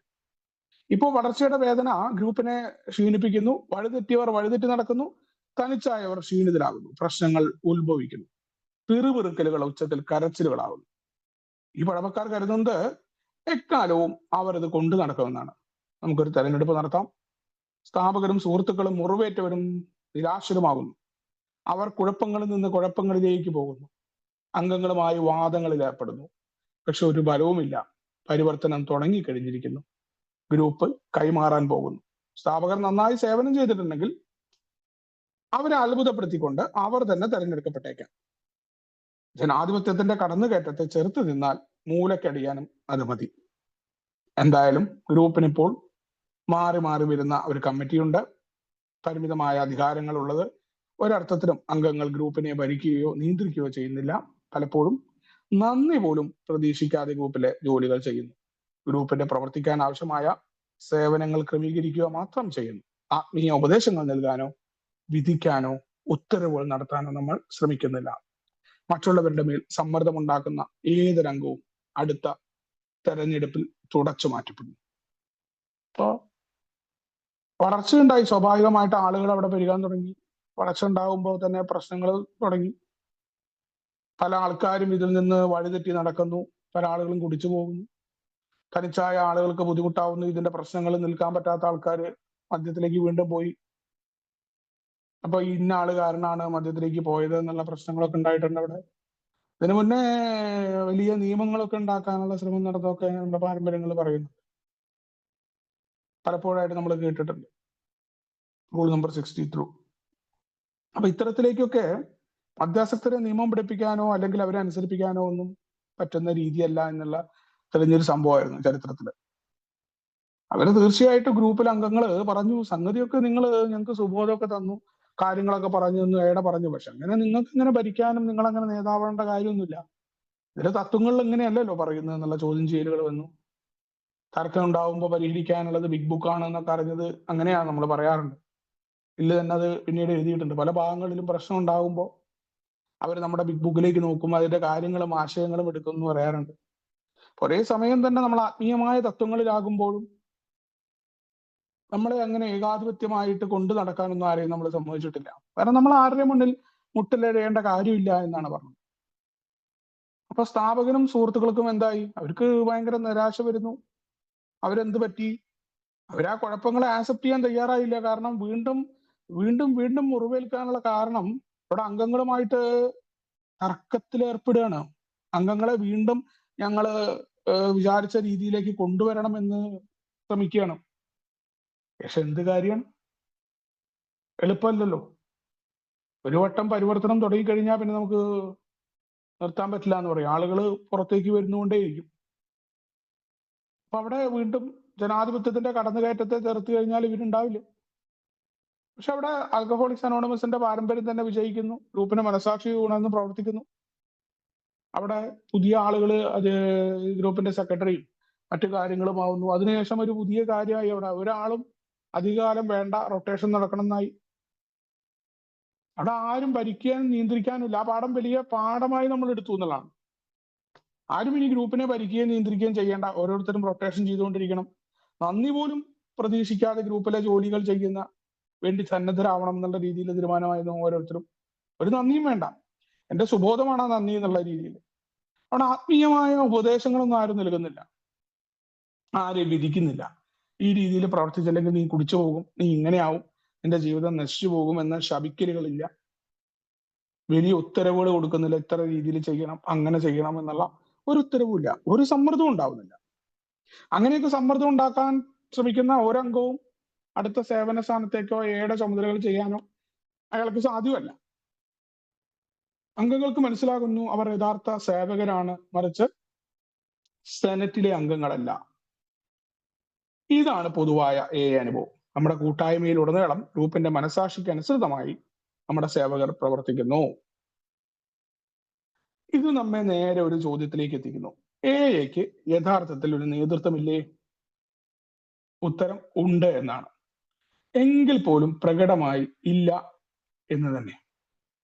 നമുക്ക് വീണ്ടും നമ്മുടെ സ്ഥാനഭ്രഷ്ടരായ സ്ഥാപകനിലേക്കും സുഹൃത്തുക്കളിലേക്കും തിരിഞ്ഞു നോക്കാം. അവർക്ക് എന്ത് സംഭവിച്ചു? അവരുടെ ഉത്കണ്ഠകളും സങ്കടങ്ങളും മാഞ്ഞുപോയി. ഒരു മാറ്റം ആരംഭിക്കുന്നു. അവർ രണ്ട് വിഭാഗമായി തിരിയുന്നു. എയുടെ ഭാഷയിൽ മുതിർന്ന നയതന്ത്രജ്ഞരും മുതിർന്ന തന്ത്രജ്ഞരും ലീഡിംഗ് ഡീക്കൻസുമാകുന്നു. മുതിർന്ന തന്ത്രജ്ഞൻ ഗ്രൂപ്പിന്റെ തീരുമാനത്തിൽ അവിവേകം കാണുന്നു. താഴ്ത്തപ്പെട്ട തന്റെ സ്ഥാനത്തിൽ നീരസമില്ല. അയാളുടെ തീരുമാനങ്ങൾക്ക് അനുഭവങ്ങളുടെ ഉറപ്പുണ്ട്. അത് നല്ലതുമാണ്. ഒരു വശത്തിരുന്ന് ക്ഷമാപൂർവ്വം പുരോഗതി വീക്ഷിക്കുന്നു. ബ്ലീഡിംഗ് ഡീക്കൺ ആകട്ടെ അയാളില്ലാതെ ഗ്രൂപ്പ് മുന്നോട്ട് പോകില്ല എന്ന് ഉറച്ചു വിശ്വസിക്കുന്നു. വീണ്ടും തെരഞ്ഞെടുക്കണമെന്ന് ആഗ്രഹിക്കുന്നു. സ്വയം സഹതാപത്തിലേക്ക് വീഴുന്നു. ചുരുക്കം ചിലർ രക്തം വാർന്ന എയുടെ തത്വങ്ങളും ആശയങ്ങളും നഷ്ടപ്പെട്ട കുടിയിലേക്ക് തിരികെ പോകും. അപ്പോ അവിടെ ആളുകൾക്ക് മനസ്സിലായി തങ്ങൾ സെനറ്റിലെ അംഗങ്ങളല്ല, ആൽക്കഹോളിക്സ് അനോണിമസിലെ അംഗങ്ങളാണ്. ഇവിടെ ആരെയും ഭരിക്കാനോ നിയന്ത്രിക്കാനോ ഒന്നും സാധ്യമല്ല. ഇത് നമ്മുടെ അനുഭവങ്ങളിലൂടെ നമ്മൾ പഠിച്ചാണ്. പലരും നിയന്ത്രണം ഉണ്ടാക്കാൻ ശ്രമിച്ചുകൊണ്ട് വലിയ വിലകൾ കൊടുത്തുകൊണ്ട് പഠിച്ചൊരു പാരമ്പര്യമാണ്. കൂട്ടായ്മയില് ഏതൊരു കാര്യത്തിന് തർക്കം ഉണ്ടാവുമ്പോഴും നമ്മുടെ ഗ്രൂപ്പിന്റെ മനസാക്ഷി അനുസരിക്കുക എന്നുള്ളത്, അല്ലെങ്കിൽ താൽക്കാലികമായിട്ടുള്ള വിജയങ്ങൾ മാത്രമേ നമുക്ക് ഉണ്ടാവുള്ളൂ. അതെല്ലാം നമ്മളെ കടുത്ത, നമ്മൾ പറയാറില്ല, സന്തോഷം എത്രത്തോളം ഉണ്ടാവുന്നു അതിന്റെ ഇരട്ടി ഡിപ്രഷൻ അനുഭവിച്ച ആളുകളാണ് നമ്മൾ. സന്തോഷിക്കാനായി കുടിക്കുകയും പിന്നീട് മദ്യമില്ലാത്തപ്പോ കടുത്ത ഹാങ് ഓവർ അനുഭവിച്ച ആളുകളാണ്. അതേപോലെയാണ് പാരമ്പര്യങ്ങൾ പ്രവർത്തിക്കാതെ ഗ്രൂപ്പിന്റെ മനസാക്ഷിക്കെതിരെ പ്രവർത്തിക്കുമ്പോൾ ഡിപ്രഷനിലേക്ക് തീർച്ചയായിട്ടും നമ്മൾ തള്ളിപ്പെട്ടു പോകും. നമ്മുടെ മനസാക്ഷി നമ്മളെ ദ്രോഹിക്കാവുന്ന നിലയിലേക്ക് എത്തും. കാരണം അങ്ങനെ നമുക്ക് നിയന്ത്രിക്കാനൊന്നും സാധ്യമല്ല ഒരു ഗ്രൂപ്പിനെ. ഇനി ഇതൊരു ചോദ്യമാണ്. അപ്പൊ എക്ക് ആരാ നേതൃത്വം എന്ന ചോദ്യം, ഉത്തരമുണ്ട് എന്ന് തന്നെയാണ്. ഓരോ അംഗവും അതിന്റെ നേതാവായിട്ടും അതിന്റെ കാര്യങ്ങളിലും ഇടപെടുന്നു എന്നുള്ള. പ്രകടമായിട്ട് എന്തില്ല, ഏതെങ്കിലും ഒരു അംഗത്തിനോ മറ്റു കാര്യങ്ങൾക്കോ എനെ ഭരിക്കാനായിട്ട് പറ്റുന്നില്ല.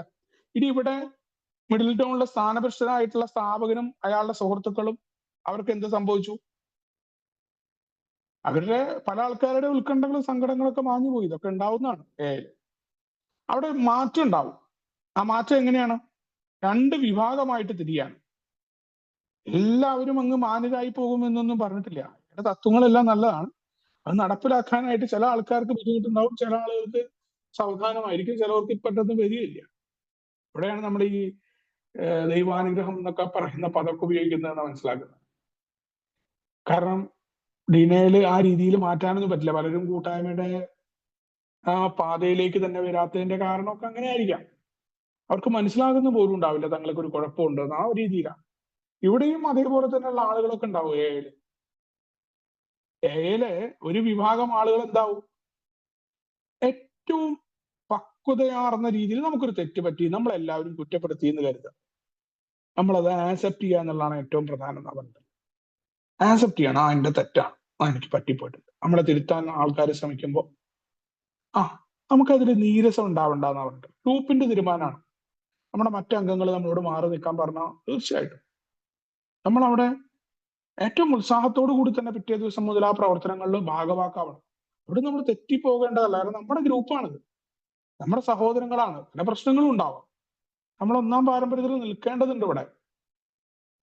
അപ്പൊ നല്ല ആളെന്ത് ചെയ്യുന്നു, ആ മുതിർന്ന നേതാവായിട്ടുള്ള ആള്, മുതിർന്ന തന്ത്രജ്ഞനൊക്കെയാണ് പേര് ഇതിൽ തർജ്ജമ ചെയ്തിട്ടുള്ളത്. പക്ഷെ ഒരു മുതിർന്ന എൽഡർ സ്റ്റേറ്റ്മെന്റ് എന്നാണ് പറയുന്നത്.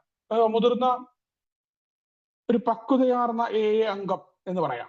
അദ്ദേഹം ഈ പറയുന്ന തീരുമാനത്തിന്റെ ഒപ്പം നിൽക്കുന്നു, അവരുടെ ഒപ്പം എല്ലാ കാര്യങ്ങൾക്കും നിൽക്കുന്നു, തിരുത്താൻ തയ്യാറാവും.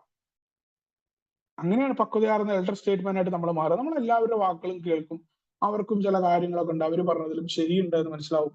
പക്ഷെ ബ്ലീഡിംഗ് ഡീക്കന്റെ കുഴപ്പം എന്താ? ബ്ലീഡിംഗ് ഡീക്കൺ എങ്ങനെ പോയി കഴിഞ്ഞാലും അയാളുടെ ആ ഡിനയിൽ വിടാൻ തയ്യാറാവില്ല. മദ്യപിക്കുന്നുണ്ടാവില്ല പലപ്പോഴും. ഗ്രൂപ്പിന്റെ തീരുമാനമൊക്കെ അംഗീകരിക്കാതെ ആ തീരുമാനത്തിന് ഇപ്പുറത്തിരുന്നുകൊണ്ട് കുഴപ്പങ്ങൾ ഉണ്ടാക്കുക, അതിനെ കുറ്റം പറയുക. അയാൾ കരുതുന്നത് അയാളില്ലെങ്കിൽ ഈ ഗ്രൂപ്പ് മുന്നോട്ട് പോകില്ല, ഗ്രൂപ്പിന്റെ പ്രവർത്തനങ്ങൾ ശരിയല്ല. മനസ്സുകൊണ്ട് പോലും എന്ത് പറ്റുന്നു, ഇയാൾ വീണ്ടും കുഴപ്പങ്ങളിലേക്ക് പോകും. ഇയാൾ മറ്റുള്ള ആളുകളെയൊക്കെ നിയന്ത്രിക്കാനും ഗ്രൂപ്പിന് പുറകിൽ നിന്നിട്ട് ചരട് വിളിക്കുക. നമുക്കറിയില്ല, നമുക്ക് ഏതെങ്കിലും ഒരു ഭാഗത്ത് നമ്മളോട് വിദ്വേഷമൊക്കെ ഒഴിവാക്കണം എന്ന് പറയുന്നതിന്റെ പ്രധാന കാരണമാണ് വിദ്വേഷവും ഒഴിവായിട്ടില്ല ഒരാളോട് എന്നുള്ളെങ്കിൽ ഒരു ഗ്രൂപ്പിനോട് വിദ്വേഷം ഉണ്ട് നമുക്ക് കരുതാം. നമ്മൾ ആ സ്ഥാനത്ത് നിന്ന് മാറിക്കഴിഞ്ഞ് നമ്മൾ ആ ഗ്രൂപ്പ് പോകുന്നില്ലെങ്കിൽ നമ്മൾ ഇങ്ങനെ അന്വേഷിക്കും വെറുതെ, എന്താ ഇവിടുത്തെ ഗ്രൂപ്പ് ഉണ്ടോ, അവര് പ്രവർത്തിക്കുന്നുണ്ടോ, എന്താ അവസ്ഥ, എന്താ ഈ അവസ്ഥ എന്ന് ഞാൻ ചോദിക്കുന്നുണ്ടെങ്കിൽ അതിന്റെ ഉള്ളിൽ വേറൊരു സംഭവം ഉണ്ട്. ഇവർ തകർന്നു കാണണം എന്ന് എന്റെ ആഗ്രഹം. ഞാൻ പോകാത്തത് ആത്മീയമായ പ്രോഗ്രാമിലൂടെയാണ് എന്ന് പറയുമ്പോഴും നമ്മുടെ ഉള്ളിലെ ഫ്രോഡ് പുറത്തു വരും. നമുക്ക് ആ ഫ്രോഡ് പുറത്തു വരുമ്പോൾ എന്റെ യഥാർത്ഥ സ്വഭാവത്തിൽ എന്താണ്? ഞാൻ വിട്ട സാധനം നശിക്കണം എന്നാണ് എനിക്ക് ആഗ്രഹം. അപ്പൊ ഞാൻ ബ്ലീഡിംഗ് ഡീക്കണായിട്ട് മാറും. അതല്ല, ഒരു മുതിർന്ന എൽഡർ സ്റ്റേറ്റ്മാൻ ആയിട്ട് എനിക്ക് മാറണമെന്നുണ്ടെങ്കിൽ ആ ഗ്രൂപ്പിന്റെ പ്രവർത്തനത്തിൽ ഒരു നീരസവും ഇല്ലാതെ ഞാൻ ചെല്ലണം. ഒരു നീരസവും ഇല്ല. നമ്മുടെ ഗ്രൂപ്പിലെ ആളുകളെ, നമ്മുടെ സഹോദരങ്ങളല്ല, അവരുടെ തീരുമാനമല്ലേ. അതില് അനുഭവങ്ങളുടെ ഉറപ്പുണ്ട്. എയുടെ പാരമ്പര്യം അങ്ങനെയാണ്. ബില്ല് തന്നെ സ്വന്തം ജീവിതത്തിൽ ഇത്തരം ആളുകളെ കേട്ടിട്ടുണ്ട് എന്ന് പറഞ്ഞിട്ട് നമുക്കൊന്ന് തോൽക്കാൻ തയ്യാറാവാം. പക്ഷെ ബ്ലീഡിംഗ് ഡീക്കന് ഇത് പറ്റില്ല. ബ്ലീഡിംഗ് ഡീക്കൻ എന്നും കുഴപ്പങ്ങൾ ഉണ്ടാക്കിക്കൊണ്ടേ നടക്കും. വീണ്ടും തെരഞ്ഞെടുക്കണം, ഞാനില്ലെങ്കിൽ ഇതെല്ലാവില്ല എന്നുള്ള കുത്തിത്തിരിപ്പുകളും പ്രശ്നങ്ങളുമായിട്ട് നടക്കും. പക്ഷെ എന്താ പറ്റിയറിയോ? ഇയാൾ വിചാരിച്ച പോലെ കാര്യങ്ങൾ നടന്നാൽ കുഴപ്പമില്ല. സാഹചര്യങ്ങൾ എപ്പോഴും അനുകൂലമാകാതെ വരുമ്പോൾ സ്വയം സഹതാപത്തിലേക്ക് ബ്ലീഡിംഗ് ഡീക്കൻ വീഴും. താൻ വിചാരിച്ച പോലെ കാര്യങ്ങൾ നടക്കുന്നില്ല.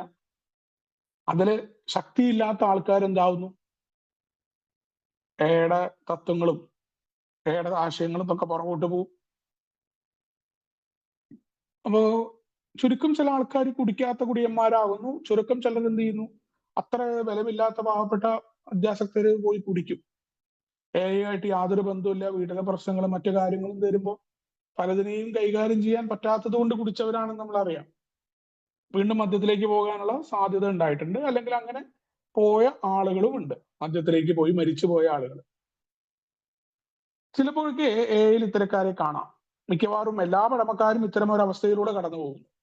ഞാനും എല്ലാവരും തന്നെ അതിജീവിക്കുകയും മുതിർന്ന നേതാക്കന്മാരായിട്ട് ചെയ്യുമെന്നത് സന്തോഷപ്രദമാണ്.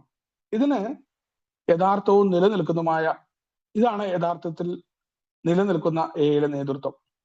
ശാന്തമായ അഭിപ്രായങ്ങളും ഉറച്ച തീരുമാനങ്ങളും വിനീതമായ ഉദാഹരണങ്ങളും പ്രശ്നങ്ങളെ പരിഹരിക്കുന്നു. ചിന്താകുഴപ്പത്തിലാകുമ്പോൾ ഗ്രൂപ്പ് അവരോട് അഭിപ്രായങ്ങൾ ആരായുന്നു. അവരുടെ ശബ്ദം ഗ്രൂപ്പിന്റെ മനസാക്ഷിയാകുന്നു. അവർ യഥാർത്ഥത്തിൽ ആൽക്കഹോളിക്സ് അനോണിമസിന്റെ ശബ്ദമാണ്.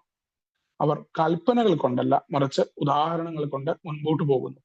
ഇങ്ങനെയാണ് 9ാം പാരമ്പര്യം രൂപപ്പെട്ടത്. അതുകൊണ്ടാണ് എയെ ഒരു തരത്തിലും സംഘടിതമായി കൂടാ എന്ന് പറയുന്നത്.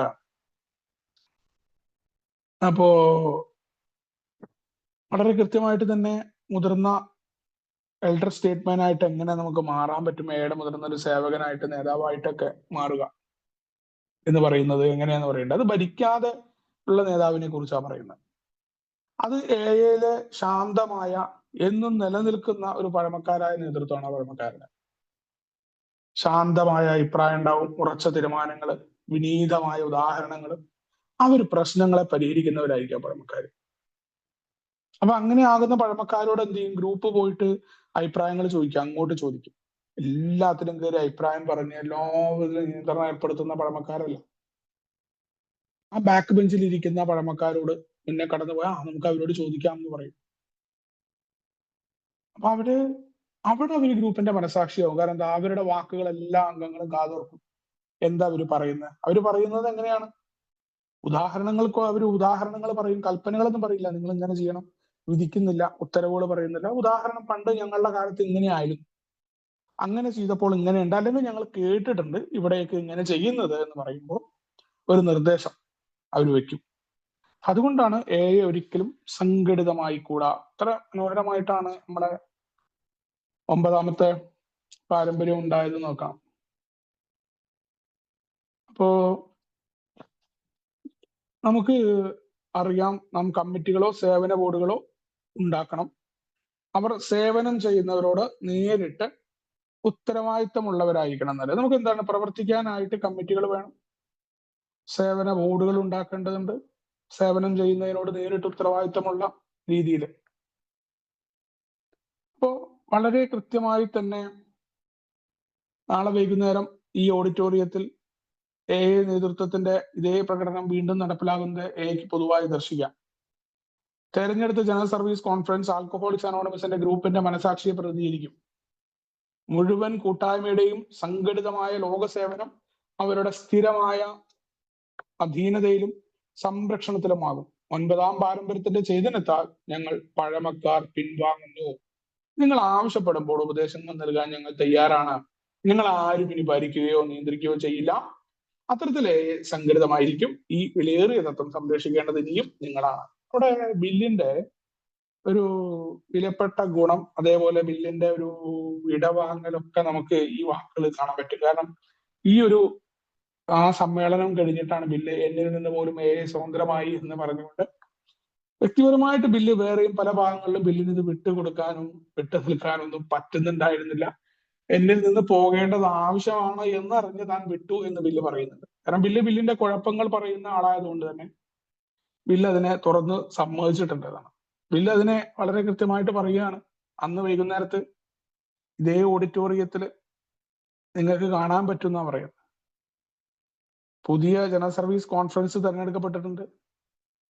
ആ ജനറൽ സർവീസ് കോൺഫറൻസ് എന്ന് പറഞ്ഞാൽ എയിൽ അന്ന് ഉണ്ടായിരുന്ന മുഴുവൻ ഗ്രൂപ്പുകളുടെയും മനസാക്ഷിയുടെ പ്രതികരണമാണ് അവിടെ. മുഴുവൻ കൂട്ടായ്മയുടെയും സംഘടിതമായ ലോകസേവനം അവരുടെ സ്ഥിരമായ അധീനതയിലും സംരക്ഷണത്തിലേക്ക് മാറ്റുകയാണ്. ഓരോ കാര്യങ്ങളുടെ പ്രവർത്തനം നടത്താനും തീരുമാനമെടുക്കാനും ഗ്രൂപ്പുകൾ അവരെ ചുമതലപ്പെടുത്തിയിട്ടുണ്ട്, കാര്യങ്ങൾ ചെയ്തിട്ടുണ്ട് അന്നുണ്ടായിരുന്ന ഗ്രൂപ്പുകളൊക്കെ. അവിടെ ബില്ലടക്കമുള്ള പഴമക്കാര് 9ാം പാരമ്പര്യത്തിന്റെ അടിസ്ഥാനത്തിൽ തന്നെ ഞങ്ങൾ പിൻവാങ്ങുന്നു. നിങ്ങൾക്ക് ആവശ്യപ്പെടുമ്പോൾ ഞങ്ങൾ റിട്ടയർമെന്റ് അല്ല, ഞങ്ങൾ പിൻവാങ്ങുന്നു എന്നതിനർത്ഥം ഞങ്ങൾ ഏത് പോകുന്നു എന്നല്ല, ഞങ്ങൾ ഇവിടെ ഉണ്ട്. ഞങ്ങൾ ഇനി ആരെയും ഭരിക്കാനൊന്നുമില്ല, നിയന്ത്രിക്കാനോ നിങ്ങൾക്ക് വേണ്ട കാര്യങ്ങൾ പറയാനോ ഇല്ല. ഇത്തരത്തിൽ സംഘടിതമായി തന്നെ മറ്റു കാര്യങ്ങൾ ചെയ്യാനുള്ള ഉത്തരവാദിത്തമുള്ള ആളുകളൊക്കെ ഉണ്ടാവും. ഈ വിലയേറിയ തത്വം ഞാൻ നിങ്ങളുടെ കൈകളിലേക്ക് തരുന്നു, ഇനി നിങ്ങളാണ് സംരക്ഷിക്കേണ്ടത് എന്ന് പറഞ്ഞുകൊണ്ടാണ് ബില്ല് ആ ഭാഗം നിർത്തുന്ന. ബാക്കി ഭാഗങ്ങൾ നമുക്ക് അടുത്ത ആഴ്ച പറയാം. എന്നെ കേട്ടിരുന്നതിനുള്ള നന്ദി പറഞ്ഞുകൊണ്ട് എല്ലാവർക്കും വിഭാഗം ചെയ്ത ശുഭോദാശം നിർത്തുന്നു. താങ്ക് യു ഉണ്ണിച്ചേട്ടാ. താങ്ക് യു ഉണ്ണിച്ചേട്ടാ, താങ്ക് യു വെരി മച്ച്.